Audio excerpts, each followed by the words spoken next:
everyone. Welcome to this very special reissue or re-release that we're doing here from the Cine-Files. I am John Roca, joined as always by my partner in crime on this podcast, Steve Morris. How are you? I'm good. How are you? I'm good. I'm okay. I'm, recovering from Comic-Con, but also getting a 1-2 punch of sadness yesterday as we're recording this, losing not only David Warner, a fantastic character actor. We've done Star Trek VI, where he was a Klingon. We've done other films here that we've enjoyed, or we've watched other films that we enjoy from David Warner. But the Paul Sorvino loss, also that happened yesterday, is the one that's really kind of affected me a little bit more. I mean, Steve, we've seen Paulie Walnuts, we've seen Ray Liotta, we've seen James Caan, and now we've seen Paul Sorvino sadly pass away in the span of 30 to 40 days. It's pretty insane to see it happening quite in this way. And it's sad to lose such a fantastic actor who, in my opinion, was always up for doing whatever he felt he wanted to do. And he's played villains and heroes and cads and people with drug addictions and people with gambling addictions. He's also appeared in music videos and in The Rocketeer as someone to cheer for there as well. So his career has spanned numerous decades, and even had a daughter who won an Oscar, right, Mira Sorvino, for that Woody Allen film. And so I'm just a little down that we lost talent that I've personally enjoyed in a number of projects, whether they be on screen or on TV. I get it, and I feel the same way. And thinking about, just because you mentioned it, yeah, a clip of Mira Sorvino winning the Oscar, gone around, and watching her thank her dad, and watching Paul Sorvino's. I mean, obviously, we can't know what a person is really like based on one clip off of an. Oh, of course, sure. But man, for everything I've kind of seen, he seems like he was just a down to earth go-to guy who was very different. What's interesting to me, by the way, is that in my brain, I go to Goodfellas. That's the first. Goodfellas, yeah, of course, yeah. Paul Sorvino, and so you would think he's this person who would get typecast as like the mobster guy, and nothing could be further from the truth. His set of roles is all over the place. Yeah, I have an amazing range, including the film we're talking about today, or re-releasing today. Oh God! I mean, he plays essentially a Southern evangelical preacher in the vein of Jimmy Swaggart, of Jim Baker, of Oral Roberts, of those people that were huge back in the 1980s and early into the 1990s in their abilities to influence the religious community and get these poor people to send them money. I always think of that line from U2, from Bullet the Blue Sky, with the God I believe in isn't short of cash, mister, when I think about evangelicals. And I thought his portrayal here in this comedy, although he is an antagonist, his portrayal here is actually really charming with that accent of his. And this is a guy who was born in Brooklyn, has Italian descent. So him conveying a evangelical preacher in a believable way was not something you'd expect from Paul Sorvino, yet he absolutely did a fantastic job with it. I think there's this weird thing where you get, as an actor, you get offered a gig and you have the choice of, do I fully go for it? And man, does Paul Sorvino go for it. Mm-hmm. He just is so, and it's funny too, is I think, because I love this movie, by the way, and this is one of the odd sort of smaller films that we've done over the years that I'm really, really glad we did. Because it's just got so much to say. And I think this framed in my brain a certain attitude towards the, evangelical, I'm actually only interested in money and power and prestige kind of preacher. So that when those, all those people came around in the 80s, Jim and Tim Baker and all, this is where my brain went. Paul Sorvino made me not trust this particular group of people with that performance, Yeah, but I mean, not just that. Obviously, as I mentioned earlier, I mean, remember him as Henry Kissinger and Nixon. Right. Remember him as the head of the Capulets there in Romeo and Juliet, the Baz Luhrmann film.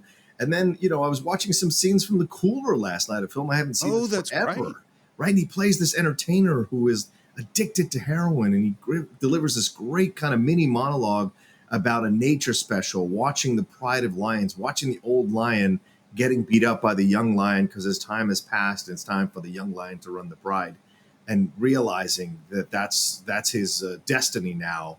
And so it's just fascinating how he was able to deliver these lines. And then, of course, as I said, then he's doing Law and Order. I really liked his episodes of Law and Order. Would love to see him continue. And there were some contractual issues, so he didn't. But then shows up something like Dick Tracy as Lips Mantless, or shows up in the Black Widow video for Rita Ora there as well. So just fascinating how he was able to play all these different roles. And then even with James Caan, I can't remember the film. I can't remember the name of the film where like he's James Caan's bookie, and James Caan is like down this wormhole of being a gambling addict.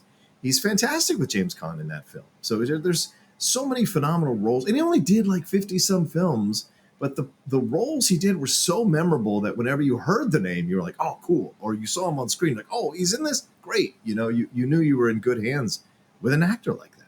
It's so funny, I think, but because, I wanted to be an actor when I was a kid. That was before kind of realizing I wasn't really the greatest actor and switching to like writing and directing. Right. I really wanted to be an actor. And of course, what kind of actor did I want to be? I wanted to be a movie star, because what kind of, and it's funny thinking about it now, because we talked about people like Paul Sorvino or people like Cloris Leachman or people, these actors who just had these long careers where they were good in comedies and they were good in dramas and they could be on a TV show and they just kept working. And looking at it now, it's like, man, that's what to be. Right. You know what I mean? Like being a movie star is not that fun.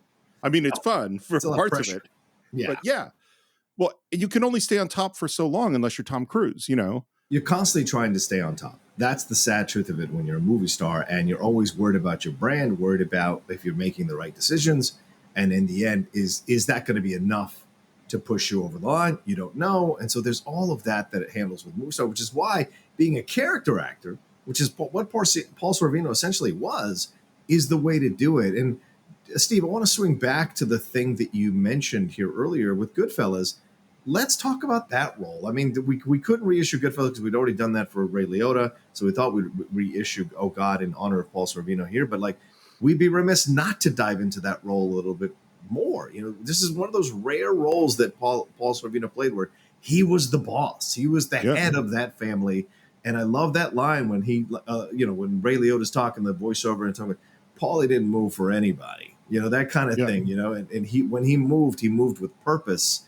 And there was just such a great air to him in that film. And that scene with him and Ray Liotta when he's talking about drugs and don't sell drugs, don't do drugs, or don't sell the drugs, don't get me in trouble. The slap was an improvisation, and you can see it on Liotta's face when he slaps him. Like Liotta's like, what the fuck?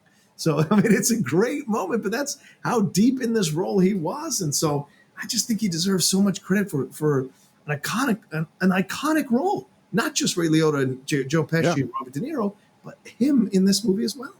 Well, and think about just contrast his role in Goodfellas with his role in the movie that we're talking about today. Yes. I mean, that's like, they're so polar opposites. And the thing is, and it's interesting too, like in Martin Scorsese movies, you think about like the dynamism, that you think about how active they are, how intense they are, how there's fast talking, there's lots of action.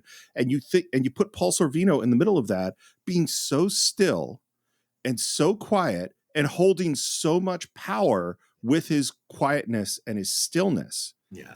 And then you look at him in Oh God, where it's like an explosion. And what he's really doing is showing his weakness through all of his activity and his loudness. Yeah. So they're like the complete opposite. That is the range of an actor right there.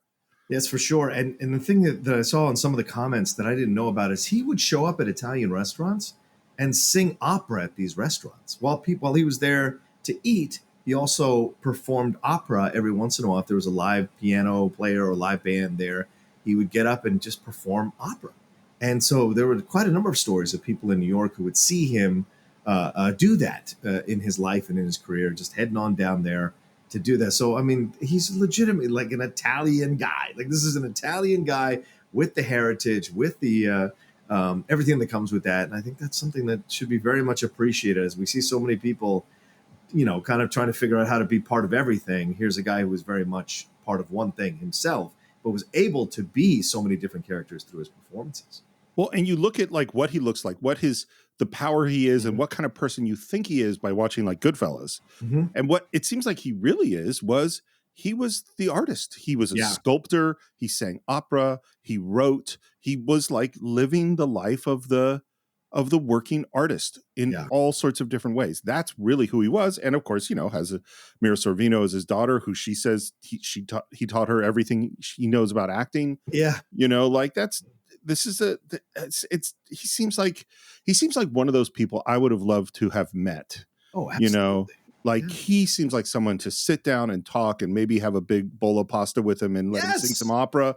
That sounds absolutely fantastic. I mean, yeah, and that's not one you record. You just kind of keep that one as a memory for yourself, that dinner you had with Paul Sorvino at 11 o'clock at night, in some small Italian restaurant in the middle of Brooklyn. And one more thing here, he suffered from asthma, severe asthma, and it almost stopped him from becoming an actor. And he had to learn new breathing exercises in order to be able to function and become successful as an actor. And so he wrote a book about it for those of you who may suffer with asthma, who listen to us or watch us, that helped him with it. It's called How to Become a Former Asthmatic. And he also started the Sorvino Asthma Foundation that's based in New York City to help with people who deal with severe asthma or asthma in their lives and how it can affect their daily lives, work or otherwise. So that's really cool. I mean, think about what kind of breath support it takes to be an opera singer. Right. When you have asthma. Wow. Can you imagine? Yeah, exactly. So, and this is a man of stage and of film and television. So certainly being able to control your breath and use your breath is essential in all those situations. So, incredible determination by him to achieve success. Well, 83 is not a bad time to kick off, but it's sad for us to lose him. He had just been in Godfather of Harlem, fantastic series with him and Forrest Whitaker. So certainly leaving some good work here before he passes on. But Steve, I think without further ado, we should enjoy the acting work of Paul Sorvino here, along with John Denver and George Burns and Terry Garr in this fantastic film, Oh God, here from the Cine-Files. How can you permit all the suffering that goes on in the world? How can I permit the suffering? Yeah. I don't permit the suffering. You do. Free will. All the choices are yours. Choices? What choices? You can love each other, cherish and nurture each other. You can kill each other.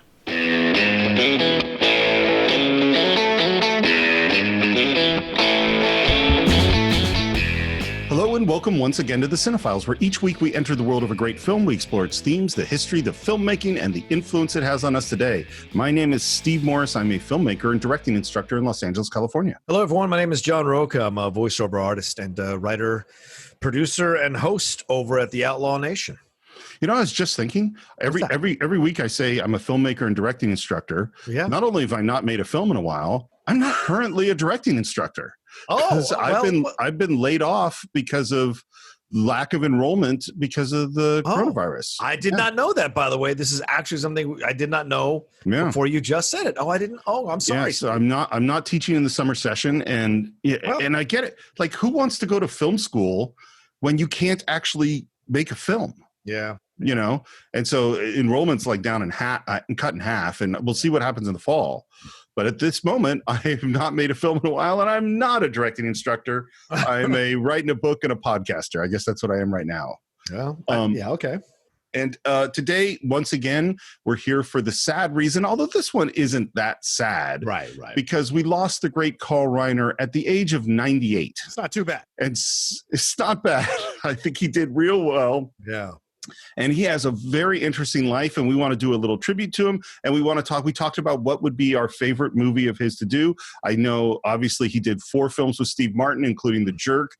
He did one of your and my guilty pleasures, I know, which is Summer School. Yeah. But the film that we chose is Oh God, and I'm really glad we did, because this is a very special movie for me. And I want to give a little bit of biography of Carl Reiner. He was born in 1922, unsurprisingly, of Jewish immigrants, as basically almost every single one of these comedy people of this era was Jewish, with very few exceptions, Dick Van Dyke being one of them. He was just working as a machinist at 16 years old when he saw an ad for a drama program sponsored by the WPA, because it was the middle of the Depression. And so if President Roosevelt hadn't decided that artists needed to be supported in tough economic times, Carl Reiner probably would never have become a person we were talking about. Yeah. And since we're right in the middle of another event like that, just want to point out, artists need our support. Yep. He was drafted in 1942. He worked as a radio operator and a French interpreter. He was in Hawaii and he was working as a teleprinter operator. And the night before he was supposed to ship out in World War II, he went to a special services production of Hamlet, and an actor in it who had known him from the New York theater, Maurice Evans, saw him and drafted him into the special service. Dr. Zayas himself is the person that we owe Carl Reiner not going off to war and instead working for special services, doing sketch comedy and monologues and songs and directing and all of that stuff. He married Estelle Lobos, I think her last name, Estelle Reiner, in 1943. And of course, she is most famous for being the person who said, "I'll have what she's having" in Rob Reiner's When Harry Met Sally. They were married right up until she died, I think, in 2008. So that's a tremendous, tremendous marriage.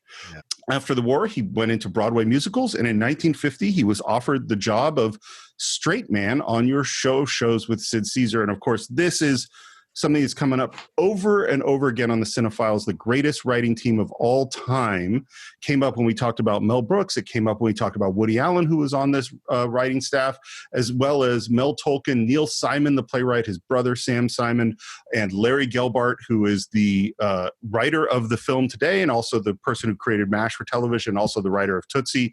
This is an unbelievable writing staff. 1960, what I should say is in the mid-50s, he started doing this little joke sketch with his friend Mel Brooks at parties. Yep. And everyone would say, "Hey, dude, do the 2,000-year-old man." And all the 2,000-year-old man is that he would go up to Mel Brooks and ask him a question. Mel Brooks had no idea what the question was going to be, and he would improvise as a 2,000-year-old man the answer. And they continued doing this up until at least the last few years. And Mel still didn't know what Carl was going to ask him. What was the means of transportation then? Mostly fear. Fear transported you? Fear, yes. You would see an animal would growl, you would go 2 miles in a minute. They put out the first comedy album of this in 1960, won a Grammy. In 1959, he created a TV show called Head of the Family. And he starred in Head of the Family. And Head of the Family was a story of the head writer of a variety show modeled after the show shows. And Carl Reiner starred in it. They shot it. The network didn't like it. And it got stuck in a drawer. And 2 years later, the network said, "We really liked that idea of that show. We just didn't like you in the lead." And so they brought in Dick Van Dyke, who had been started in my Bye Bye Birdie on Broadway. And it became the Dick Van Dyke Show. And this is one of the great sitcoms of all time. Agreed. I mean, yes, we could talk about The Honeymooners and I Love Lucy as these formative sitcoms. I think in a lot of ways, Dick Van Dyke Show is the master class of this is how you do classic situation comedy. I remember that being one of the first shows I watched as a kid growing up. They showed the reruns there growing up in DC and watching that. And all of it, him tripping over the ottoman, Mary Tyler Moore playing his wife. This was the kind of stuff that my parents loved, who were into discovering American culture. So I would sit with them and watch these shows and be immersed in this kind of comedy. And I loved it, man. And it's when I heard that story, read that story a few years ago about that it was Carl Reiner's show initially, that they replaced him. I thought that was really funny. And they made the right move because clearly Carl's not necessarily a lead, but Dick is. So 15 Emmys, and they quit right while on top. Yeah. It is like 4 or 5 seasons, and they said, "We're good." And they stopped. And I swear, if you go on Google or something and do a search for the top 10 Dick Van Dyke shows and watch some of them, they're great. The whole cast is so funny. Yep. And they do all sorts of different stuff. It is a great, great show. Yeah. He acted in The Russians Are Coming, but was very unhappy with the way people were handling his material. And that's when he's really started directing. Yeah. He directed Enter Laughing, which is based on his book, which is a very interesting book, kind of semi-autobiographical about him as a kid going into the theater. In 77, he did Oh God, which we're going to talk about today. 79 is The Jerk. Then 3 more films with Steve Martin, Dead Men Don't Wear Plaid, The Man with Two Brains, and All of Me, all of which are very funny. Yeah. In the year 2000, he won the Mark Twain Award. In 2001, he was in the first Ocean's 11 in there. So this is an unbelievable career. He is the only person, I believe, in history to be on The Tonight Show with every single one of its hosts. Yep. Jack Parr, Steve Allen, Johnny Carson, Jay Leno, and Jimmy Fallon. He appeared on The Tonight Show with all of them. And I'm going to say something. I'm going to make a statement about him. I think he might be the greatest straight man of all time. Yeah. I don't think you can. Yeah. Okay.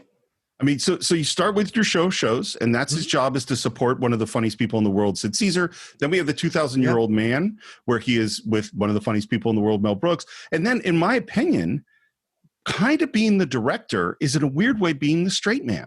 Yeah. You know what I mean? And so he brings us Dick Van Dyke and shepherds that show. And then he brings Steve Martin into the world of film, you know? Yeah. And so I think his ability to support other people that are really talented is pretty amazing. Yeah, Carl Reiner for me, Steve, is one of my favorite comedians for so many reasons. And he does we'll get into it when we get into the movie, he does get a little funny moment that he puts himself in the movie as well. But, you know, growing up, and you've said this to me before, you know, that I'm, unofficially Jewish or into the Jewish tribe because of my love of Jewish comedians. And certainly Carl Reiner falls into that, Mel Brooks. There's so many. These people decorated my upbringing. They're all their comedy, their situation. Those are the things that I watched on repeat all the time. And Carl Reiner was one of those guys that you saw all the time pop up as a guest star on so many of these incredible shows. And he always was fantastic. He was always funny. He was always good at what he was doing. He was always inventive. He was always brilliant. So for me, you know, watching those shows was better than any comedy class you can take, any instructive situation you could find yourself in. Just plop yourself down, and if you have any remote interest in being an actor or understanding comedy, watch those shows that Carl Reiner is involved in. Watch those shows that he writes.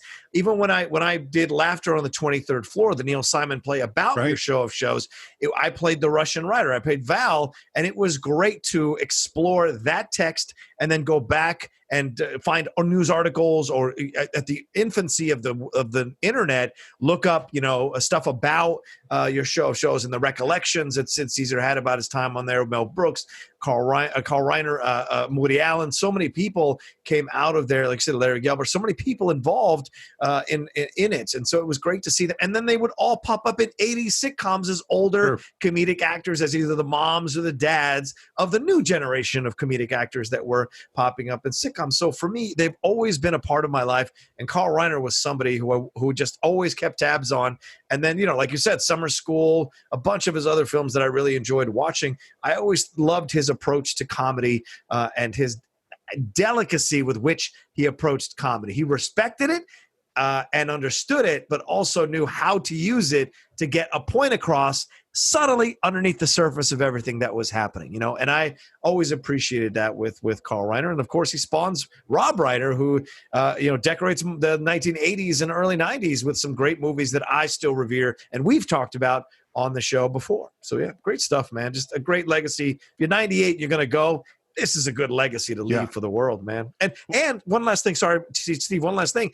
His friendship with Mel Brooks kind of decorated the last 10 years of my life as I listened to them on multiple podcasts, Mark Maron, other stuff, their interviews. You can watch them on YouTube.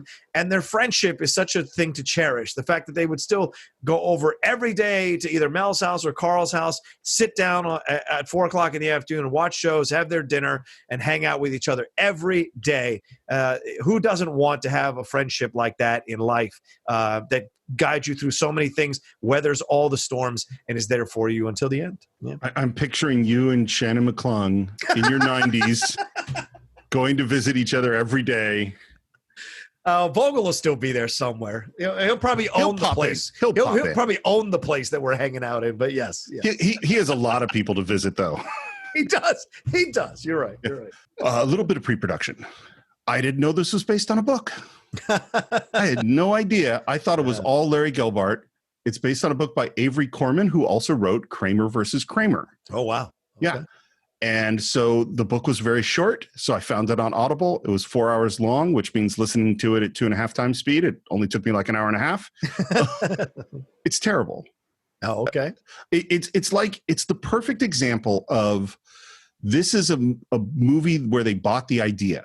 Mm-hmm. There is a guy who's contacted by God, who's like an old Jewish man. Yeah. The character is totally different. The situation is totally different. And all the wit and wisdom is not there. Yeah. You know, and I think if you're a screenwriter and you're interested in doing adapted screenplays, I think you should read 2 books and watch 2 movies. The first one is read Peter Benchley's Jaws and then watch the movie. And then read Avery Corman's Oh God and then watch the movie and understand how they took something. I mean, Peter Benchley's Jaws is a very average book. Yeah. And how they took that and transformed that into something great. Yeah. But the idea is so good, it was optioned over and over again. But nobody could figure out how to make it. Yeah. Finally, Larry Gelbart bought the screenplay. And I want to tell my Larry Gelbart story. I told this story 4 years ago when we did Young Frankenstein. Oh, okay. Which is that I watched a panel, like a PBS panel, where they had the whole crew from your shows, including Sid Caesar and Imogene Coco and the whole writing staff. Yeah. And they asked Carl Reiner about what it was like to be the head writer in that room, or Mel Tolkien, I think, was the head writer in the room. And they said, well, we were lucky because we had the funniest person in the world in Mel Brooks and the wittiest person in the world in Larry Gelbart. And then perfectly, the interviewer asked the follow-up question: what's the difference between funny and witty? And as he hasn't even finished that question yet, Mel is taking a drink of water and does a huge spit take all over the stage in the mid-sentence. And then and everyone laughs, and there's a pause, and Larry Gelbart very calmly turns to the interviewer and says, "Wit is dry." And that is just so perfect in this. And Larry Gelbart, a great writer, obviously. And he at first thought he was going to direct it. And since the old Jewish guy in the book was kind of a Mel Brooksy character, he went to Mel Brooks to play God. Right. And he went to Woody Allen, his co-writer on the show of shows, to play the main character. Yeah, makes sense. Both of them said, we're directing our own movies. We didn't want to do this. Yeah. And really, thank God. I'm so happy, particularly Mel Brooks didn't do this movie. Really, both of them. Yeah. It'd be totally different. Yes. And so that fell through. And Carl Reiner, who had initially refused to do it because it seemed too much like the 2,000-year-old man, and he didn't want to do that, now got talked into do it. And one of the producers that came on is Jerry Weintraub, who is literally still producing today. He's an executive producer on Westworld. Yeah. And Jerry Weintraub, which I didn't realize, you want to know how he got his start? How? John Denver's manager. So what he had produced was all the John Denver specials on TV. Yeah. That's what I used to watch like crazy. They're great. Yeah, and so he's the guy who convinced John Denver, who had never acted before, to do this film. Yeah. And I want to talk about one more person, and then we'll get into the film. Okay. And that person is Diane Crittenden. Mm-hmm. And Diane Crittenden is the casting director. And if you were at my house, you would know that every single time on this podcast, I say, man, this is a great cast. And do not say the name of the casting director. My wife is mad at me, and rightly so, because casting directors are a much maligned profession. Yeah. And I want to tell you a little bit about Diane Crittenden because she is amazing. Okay. She did this same year Star Wars. Wow. Going in Style, Mosquito Coast, Witness, The Main Event, a whole bunch of good movies. And she did 13 Days with Kevin Costner, where my wife was working in the accounting department. Okay. And she was very unhappy. And she was doing paperwork for Diane Crittenden for, expenses, and talked to her about that she was unhappy. And they just started chatting. And Karen said, I have a theater background. And Diane Crittenden said, well, why don't you get into casting? Why are you doing accounting that you hate? Well, you should get into casting. That is why my wife went into casting. Wow. This woman, that conversation, she went, maybe I should do that. Yeah. So she is both an important person in terms of casting. And I got to tell you, this cast is crazy how many people are in it that have these little tiny parts that are great people. And also has a big effect on my life because that's changed the direction of my wife's life. Right. And of course, the most important casting person we have to mention is George Burns. Yeah, George Burns. He's great. Yeah. He was 81 when he made this. He lived to be 99, almost just shy of 100, I think. How do you remember how you first came to Oh God? Yes, I do. It was my dad. My dad, he took us to see the film. And I remember just because it was a sweet film and he loved John Denver, and John Denver radiated G ratings. And so we went to see something safe with him. And I just found myself just thoroughly enjoying, because I'd seen George Burns in Variety Hours. So seeing him in this film, I just was at that age where I could grasp a little bit of what there was to enjoy for a kid of my age in this movie. And I was a John Denver fan as his music as well. So there was a lot of things that were working in conjunction for me that helped me to enjoy the film. And it's been one of my favorites ever since, whenever it's come on television. And I remember my dad, we went to go see the sequel. We went to see Oh God, You Booked, and we went to see Oh God, You Devil, which was a terrible movie and a terrible experience. But we went hoping it might be good. But yeah, so this was a film that was a very big part of our communal love as a family of a movie, and this one was certainly was in that category. For me, it's exactly the same. It was, we all loved John Denver, sang those songs, had those albums, saw him on the Muppet Show, went with the family to see it because it was a family-friendly thing. And this movie, I must have watched, I don't know how many times I watched it as a kid. Every time it was on, I watched it. It was on a lot. I don't think I'd seen it in 10 years when we sat down to watch it over the weekend. And I got to say, I was nervous because I was like, is it going to hold up? Is it going to be cheesy? And spoiler alert, I think it totally holds up. I think it's still topical today, Steve. Yeah. And I think, does it look like kind of a lower budget, family friendly 70s film? Sure. Is the music of a very specific family friendly 70s style of film score? Absolutely. But does it hold up? Oh yeah. This is a brilliant film in a lot of ways. Would you like to get into Oh God?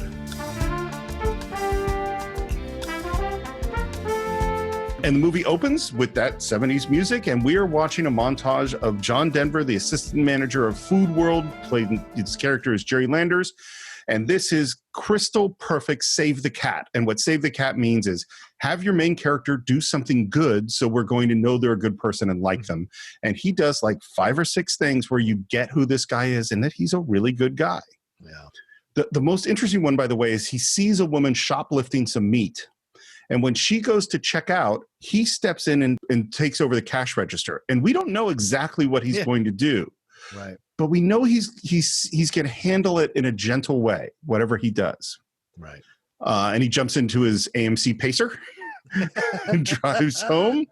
And there we meet Terry Garr. It's like the morning and they're getting ready. And this is, by the way, our 4th Terry Garr movie. Yeah.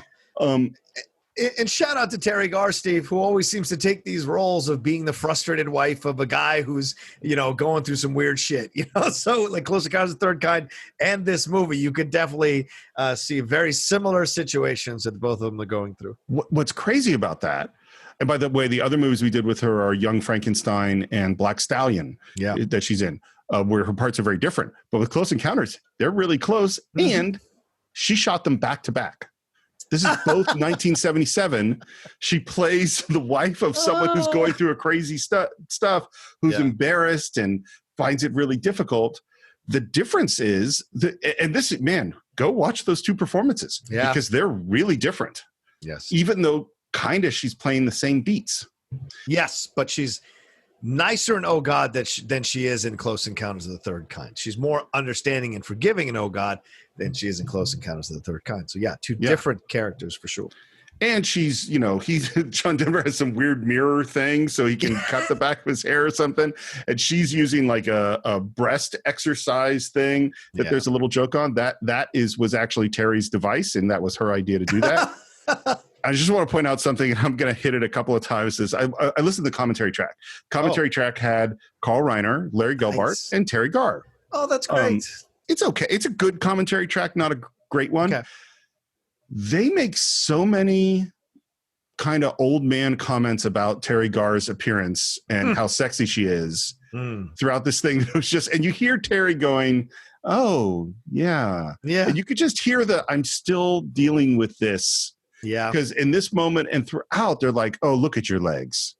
Everyone wanted you. You know that, right? Wow. It was all this stuff. It was like, and it wasn't maybe quite as spot on as that, although it was pretty close. Mm-hmm. We all wanted to date you, all this kind of stuff. And it was like, oh, stop. Why are you doing this? Yeah. Anyway, it was creepy. And we have normal family talk. And then he opens up a letter and he reacts. The letter says, God grants you an interview and gives an address and time. It's a gag. No stamp, no return address. Pretty crazy gag. And again, this is very good screenwriting. He blows his nose, throws the tissue, misses the garbage can. Airball. Artie Coogan. What? Artie Coogan. That's it. Oh, yeah. No, an English teacher wouldn't misspell interview. Well, neither would God. And anyway, he can't go to this meeting because he's got a meeting for work, and they say goodnight. And he crumples up the thing and throws it in the basket and says, sorry, God. 2 points. Because he makes it. Yeah. And this is why it was important that he missed the shot first, because we want to focus on the fact that he's made this shot, goes to sleep, suddenly he wakes up because the TV's on with static, puts his head back down, there's a crunkling sound, and that letter is under his head. Mm-hmm. And he picks it up bleary-eyed and goes, but it was 2 points. And now we're at the grocery store with the first of this amazing cast, which is David Ogden Stiers. The voice of Cogsworth in Beauty and the Beast. He was on MASH for years. I think he's still... Wait, did he pass? No, he passed away a few years ago. Yeah, but he's a character actor extraordinaire, man. Such a good actor. And he's upset because he's pruning back his romaine too much, and he's not oiling his cukes. Your cukes. Do you oil your cukes? Do you oil your cukes? And Jerry, being the good guy, says, no, I can't treat my customers like that. It's dishonest. And then as he's looking at this big, fluffy romaine, he pulls out a leaf. And what's inside the leaf? The letter. He goes, I got to go. Yeah. Drives off to the building where he's supposed to meet God. Do you know what building this is? I think it's one of the Twin Towers down there in Century City, right? No, it is the same LADWP building that we just talked about that they go into in Inception. Wow. Okay. Just crazy. That literally just recently we talked about this exact same building in Los Angeles. Okay. He goes to get in the elevator. No one gets in, and a whole crowd of people run to try to get the elevator that he's in, but it closes before they get there. The door opens on the 27th floor. Very white. There's tension in the music. He opens the door. It's a white room with a chair and a white intercom box. Looks around, starts to leave, and we hear... Stay. What is this? You're right on time. I like that. This is how the interview room would look like, right? I mean, the idea of it all being all white and clean and sparse. And this is the first of many hints that God is trying to present things in a way that humans have created in their heads that they would conceive of or accept as being from God. Who's that, Artie? God. Come on, Artie. No, it's me. God. God Almighty. Big G. And by the way, John Denver picks up the intercom, which is not attached to anything. There's no wires on it. How do I know you're God? I mean, all I hear is a voice on an intercom. Well, you're not allowed to see me. Which is something that obviously we violate in a couple of scenes from now anyway. This is so brilliant to watch now, Steve, as older men, as men who've watched so many films, analyzed so many films, ripped them apart, put them back together, like gotten into the deepness of it all and explored themes and all of that. This is such a brilliant film.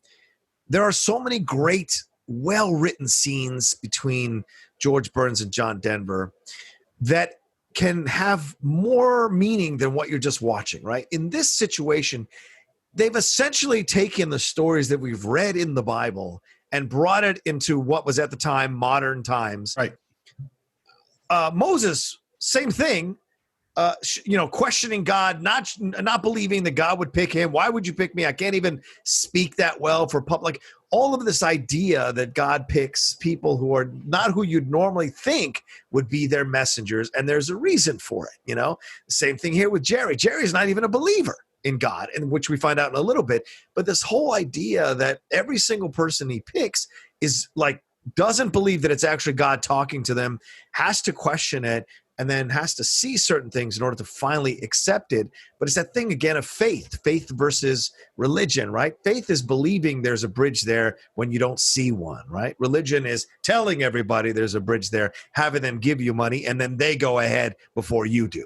And that's what I love about this film. It shows you again that faith in anything will cost you something, especially if it's faith when you feel like you're standing alone to prove something or to change something in the world. And just this is the beginning here of someone questioning the situation because they don't think they're worthy or they don't think it's the right situation for them to be in. And I love that. Well, and I mean, to your point, this intercom is the burning bush. Yes, absolutely the burning bush. Right. And the thing that I think the movie does that's so brilliant is it's not just that it humanizes God, although it does in a way, and it's not just that we see the transformation of Jerry, this very good man, and what he has to go through. I think it humanizes Moses. Yes. Because he goes, because now we kind of see. Well, what must it have been like for Moses to get contacted by the burning bush?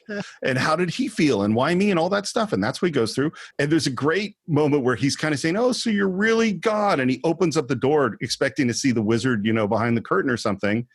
There's nobody there. And finally says, I'm leaving. Where do you think you are? What do you mean, where do I think I am? Right here's where I am. That's where. And where is here? 1600 North Hope Street, room 2700. Jerry, there's no 27th floor here. And at this point, Jerry is like, I gotta go. Yeah. And Jerry goes down the elevator, goes out, talks to the security guard, says, excuse me, how do I get to the 27th floor? In this building? Yeah. I'm afraid you'd need a can opener. We only have 17 floors. And he gets back in the elevator, and now we see there's only buttons to 17. He hits 17, goes up, doors open, 27th floor. Hits the 5th floor. Doors close. Lights go down to, we see we're on the 5th floor, doors open, 27th floor. He hits lobby. Lights go down, light bings on the lobby, opens up, 27th floor. and just a little filmmaking thing. And I don't think this is a brilliantly, filmed movie. Yeah. Each time you see 27th floor on the wall, the camera is a little bit closer.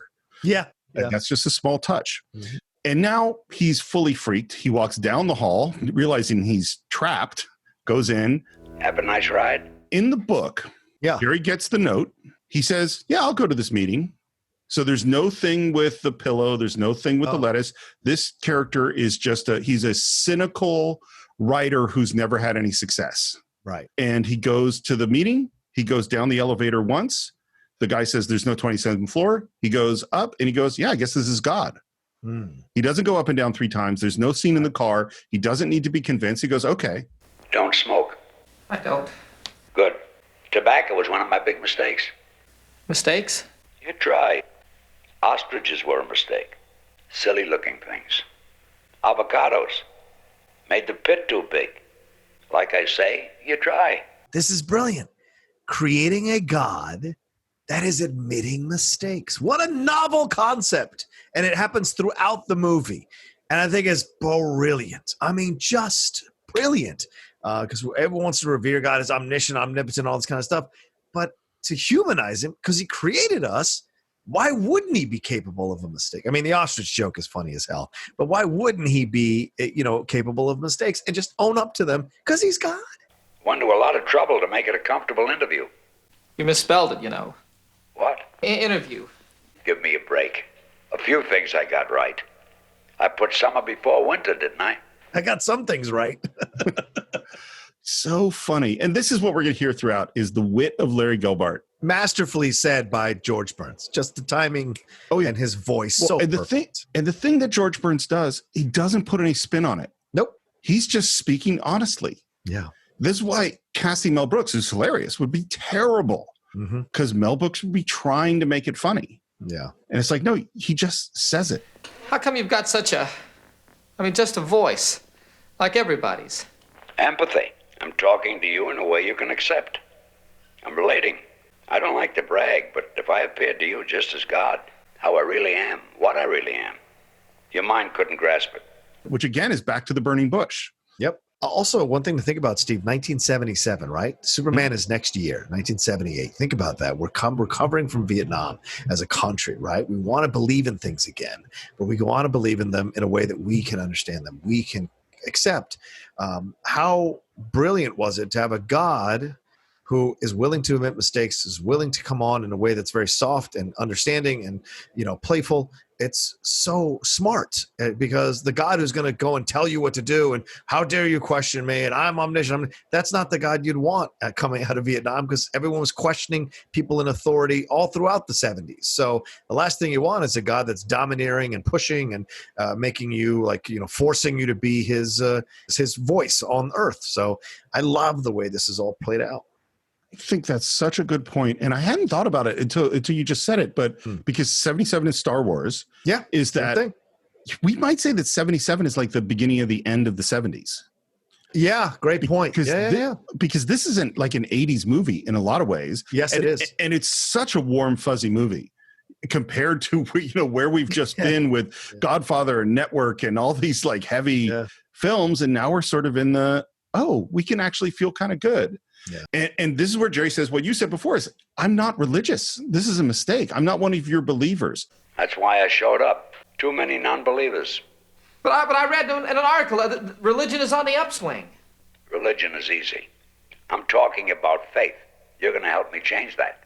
Yeah, man. And then the next line, I don't belong to any church. Neither do I. I'd say the biggest difference between the book and the movie is that in the book, God just wants Jerry to do publicity work. But that God in the book has nothing to say. This God has so much to say. Yeah. It's not just give me publicity. It's I have an important message. And Jerry's like, I got to go. You go back to work. And God says, we'll talk on the way. And he opens the door to go out into the hallway and he's back in the lobby. Yeah. And he gets in his car. And as soon as he starts driving, we hear Jerry. And God is talking over the radio. And he fiddles with the knobs. And God says, you want me to talk louder? And Jerry's response is, oh, God. I thought you didn't believe in me. Again, this is what's going to be so hard with this. I think the dialogue is so good that I just want to say all of it. I'm tired of all the talk that I may be dead or that I never was at all. Or that God was just particles of cosmos. Gas. I'm not gas. I found that very insulting. And then this is, I hadn't thought about it, but this is what we just talked about. Jerry says, I'm no Moses. And he says, what was Moses? You think Moses was born on page 1? Moses was just a messenger.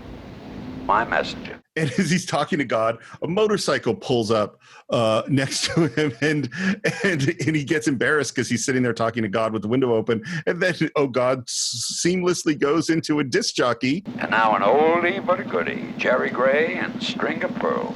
From KGOD. By the way, in the commentary track, Terry Garr says, I know that actor who plays the motorcycle guy. Yeah. And they say, oh, did you date him?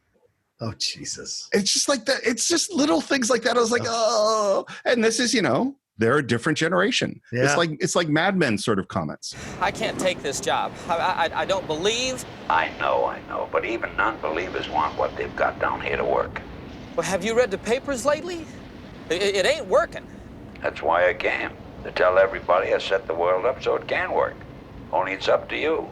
Like I said, so incredibly topical in 2020. This idea, have you read the papers? The division, the anger, the frustration, that people hate each other. People don't believe in each other, blah, blah, blah. And here comes God to say, like, no, my message is you guys can make it work.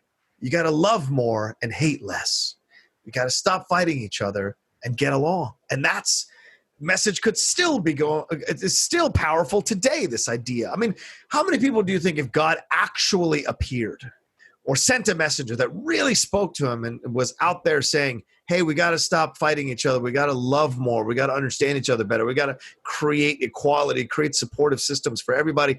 All of that. Do you think, how many people would be like, that's not God. That's not really God. You're lying. How many people would really believe? Of course they wouldn't believe. What happens to all the peacemakers that they all get killed? Gandhi, Martin Luther King. There's I brought this up at some podcast years ago. I don't remember which one, which is the Dostoevsky's in Brothers Karamazov. There's the section that's the Grand Inquisitor. And the Grand Inquisitor it's the middle of the Inquisition. And there's the Grand Inquisitor who's, torturing people and doing horrible stuff to defend the Catholic Church. And who shows up but Jesus? He's come back. He says, I've come back to spread the word and peace and all the things we're going to do. And he has a long conversation with the Grand Inquisitor, and the Grand Inquisitor kills Jesus because he can't have that. Right. And I'll tell you one other thing, is that I have said many times on this show that a lot of my moral core came from comic books and Star Trek. Yeah. I didn't realize how much came from this movie. This is so much my philosophy. So ironic. Even though I'm an atheist. Yeah, so I'm saying it's ironic as hell, yeah. Well, here's an interesting thing. Carl Reiner describes himself as a Jewish atheist, which so am I. And here's the thing. If there was a God, if I thought there was a God, this is how he would have to be to me, which is this message of love and compassion and that you guys are on your own and you can make it work. Or if you don't make it work. It's up to you. Free will. I love this. This is a funny joke. He's like, That's only one message. Moses had to handle 10. But you gave him tablets. He had a bad memory. He had a bad memory. That's Larry Gelbart, man. Oh, brilliant. And it's so funny because they're not big laughs. No. They're little laughs, but there are a lot of them. This is why I love Jewish humor, Steve. It's all in the margins, man. It's all in the margins. The back and forth is there, but the other subtle humor working in the margins is what makes it great, But except is that Mel Brooks is not in the margins. Well, true, which is why I'm not always the biggest Mel Brooks fan. Mel Brooks is big. Yeah. I mean, I'm a bigger Larry Gelbart fan than I am a Mel Brooks fan. And we're back with Terry Garr, he's obviously just told her everything. She's very skeptical. And she's kind of like, oh, maybe I'll make you some soup. I'd love it if Terry Garr was twin sisters with the other wife, with Richard Dreyfuss.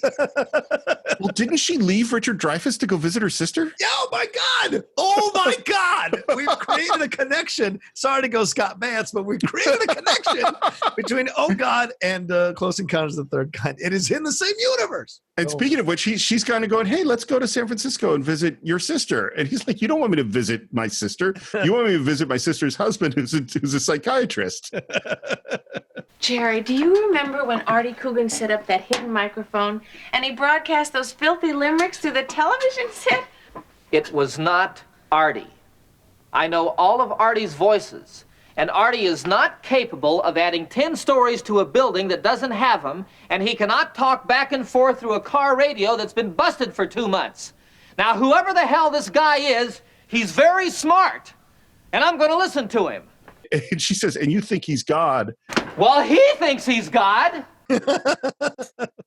By the way, John Denver, very natural in this movie. It's great. I mean, for a first movie, as an actor, like you can find the holes, right? But I mean, having done the Muppet Show, having done his specials, he certainly was no stranger to hitting his mark, saying his lines on time, being in front of the camera. So I'm sure that helped him as kind of a shorthand to have before he walked on the set to shoot this movie. And he is damn earnest and damn natural throughout the movie. You don't feel like this is a person who is putting on a character. And I think that's really essential to you liking both him and George Burns as their characters.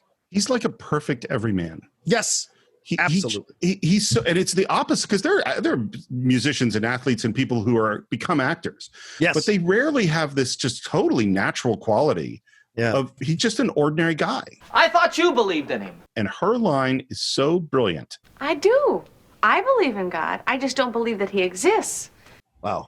That line has so much meat to it. Yeah, again. Yeah. Because I think that sentiment, of course I believe in God, I just don't believe he exists. I think that describes a lot of religious people, or people that maybe aren't religious, but they go to church or they go to temple or they do the stuff that they're supposed to do. Right. Yeah. I just don't believe he actually exists. It's the next day. And now Jerry's in the shower. Jerry? Jerry goes, oh God, that's right. Shout out to John Denver being in fantastic shape at this time. He was, yeah. He looked good. And he's kind of trying to wipe the steam and peek out. Come take a look. I can't. I'm naked. You think I don't know what you've got? I love the wisdom is so amazing. That was another little goof of mine. Shame. I don't know why I thought we needed shame. Ah, man. Strong stuff, man. He comes out, grabs his glasses, God throws him a towel, and there we see George Burns in the infinity mirror. effect. And the camera like goes down and then pans up to see this old George Burns with the hat and the glasses. Not what you expected, huh? This is, in my understanding, only his second feature film. Really? Because he did lots of shorts. He did tons of TV and tons of radio. Yeah. But he had just done the Sunshine Boys and now this. And then Going in Style, I guess, is after this one, isn't it? Going in Style's next, which I love. Yeah. Yeah, I love Going in Style and Sunshine Boys. Yeah. And I love those boys. You're feeling a little strange, huh? Very strange. Like you're gonna faint? By the way, I think it's really important that they made John Denver play this scene in a towel. Yeah. Yeah. Makes him much more vulnerable. Yep. You know what's good for that? Shaving. Shaving? Sometimes when you don't feel normal, doing a normal thing makes you feel normal. So he starts shaving, and he says, okay, I think you probably got a lot of questions. Yeah. Why me? Why not you? You mean there's no special? Life is a crapshoot. You thought I picked you because you're better than everybody? I'm not? You're better than some, but not as good as others. I think God is lying. Maybe. What does Spock say when he says when Kim Cattrall accuses him of lying? He says, I exaggerated. I exaggerated. So yeah, maybe he's exaggerating. Yeah. Because I think Jerry Landers is a really good guy. Yeah. Yeah. He's very special. But I think God knows that if I said you're really good, you're really special, that it actually would not work as well. Why didn't you just appear over my bed? Hollywood. People are always, see, I just love all the lines. People are always praying to you. Do you listen? I can't help hearing. I don't always listen. Then you don't care? Of course I care. I care plenty. But what can I do? What can you do? You're God. And this is so important. What can you do? You're God. One of the essential questions of faith is, why does a God who is all good let bad things happen to good people? And this movie is going to answer it. Only for the big picture. I don't get into details. Then whatever happens to us happens. I gave you a world and everything in it. It's all up to you. Yeah. I mean, that's the thing. The default human reaction is always like, why would God let this happen? Why are you letting it happen? Why are we letting it happen? Why are we as countries letting it happen? That's what it's about. Don't blame God. Don't blame God. Blame what we've done, you know? But this is why this movie works for me as an atheist, because this is the philosophy. Like, stop looking over there. Yeah. This is our world. We're here. And then this next line is so good. But we need help. That's why I gave you each other. Yeah. Boom. Once again, Steve, this is what I mean. These scenes are just ripe with depth and complexity in the exchanges. They're ripe with levels here that this is working on. It's not just simple, funny exchange. He's legitimately saying something here in the exchanges. Amidst this sweet comedy, there's actually some real depth to what they're talking about. No, this is a deep movie and a deeply compassionate movie. Yes. And then Jerry said, and then, again, this is subtle writing, but it's really good. He says, with your powers, you could solve so many problems. And he's cut himself shaving and he's grabbing some toilet paper and God says, don't wet it. And Jerry says, are you sure? Am I sure? Did I do a good job on the Grand Canyon? That's a great comeback. So two things about this. First thing is that this is Carl Reiner's argument with Larry Gelbart. Larry Gelbart thinks you should wet the toilet paper, and Carl Reiner says, no, don't wet it. That's the first thing about it. But the second thing about it is he just said, God just said, I'm not going to solve your problems for you. And he says, you could solve so many problems. He actually did. He just solved the problem. And what happened? He didn't even notice it. Didn't even recognize it. Didn't even thank him. Yeah. No miracles, huh? I knew it. Oh, maybe now and then just to keep my hand in. The last miracle I did was the 1969 Mets. Before that, I think you have to go back to the Red Sea. That's brilliant. The 69 Mets. And there's some, can't go through all of it. It's all funny, but like there's a joke about not creating the world in 6 days. I thought about it for 5 days and created it in one, which, by the way, that is a writer joke. Because that's how writers work. I think about it for 5 days, and then under a lot of pressure, you get that script out. But if you're so involved with us, how can you permit all the suffering that goes on in the world? How can I permit the suffering? Yeah. I don't permit the suffering. You do. Free will. All the choices are yours. Choices? What choices? You can love each other, cherish and nurture each other. You can kill each other. You know, what can I say? Yeah. That's it. Yep. You're also turning the sky into mud. I look down, I don't believe the filth. Using rivers for toilets. Poisoning my fishes. You want a miracle? You make a fish from scratch. You can't. You think only God can make a tree? Try coming up with a mackerel. And when the last one is gone, that'll be that. 86 on the fishes. Goodbye sky, so long world, over and out. Right. The climate science right there. Yep. And it's truth. It's just, it's dropping God bombs of truth. God bombs. Hashtag God bombs. Hashtag God bombs. I love it. I thought you said we were going to make it. I said you've got to make it work. You don't care. I do care. Well, then do something about it. I did. I got you to carry the ball. I got no ball. How can I carry it? And the first thing he says is, you go off and tell the newspapers, tell the press. And he goes, well, how am I going to convince them? He says, here, just show them this, and hands the business card that says God. Simply. Yeah. By the way, George Burns didn't know anything about John Denver. Hadn't heard of him, didn't know who he was. Wow. And so Jerry Weintraub took him to a John Denver concert. George Burns' description was, there was this little guy all alone on stage with a guitar. 5,000 people are screaming. He had and this is what George Burns said: I haven't seen anything like it since Jolson. Wow. Right? What a comparison. Right? Wow. And it's so from different eras too. Like, he lived through Sinatra. He lived through it all. He was born in 1896. Fair. Wow. Interesting. Okay. And then we get to the newspaper office and another of these great small actors, which is George Firth. Mm-hmm. A member of the Actors Studio. He's in everything in this era, 70s, 80s, tons of stuff. What I didn't know, he wrote the book for 2 Sondheim musicals. Oh, wow. Merrily We Roll Along and Company. Huh. Company's one of my favorites. Yeah. Wow. Okay. Yeah. And he is so funny. And you know what? This whole thing is going long because I'm saying every single line in the movie. So I'm just going to say that his distrust of John Denver trying to convince him that he saw God, and him like sliding his letter opener away, and all just his line deliveries is really, really funny. Yep. But in the end, he doesn't get anywhere. And now we cut back to the store where Jerry gets paged to go to aisle 10 or something. And we go to the aisle and there's God in a raincoat. Jerry, I didn't see one word in the newspapers. Well, of course not. Why, that guy at the Times kept looking at me like I was some kind of a lunatic, and I felt like one. And then some ladies show up, and he tries to introduce God to these regular customers. Yeah. Turns around, there's a black woman there who he yells at. Yeah. Wearing the raincoat, the same raincoat God was wearing. Yeah. And the ladies go away, and then this Asian guy comes up who works at the store, and God has now appeared in like the mirror, that round mirror over the aisle, and the Asian guy can't see him, and there's some jokes there. And I looked at this guy and I'm like, who is that guy?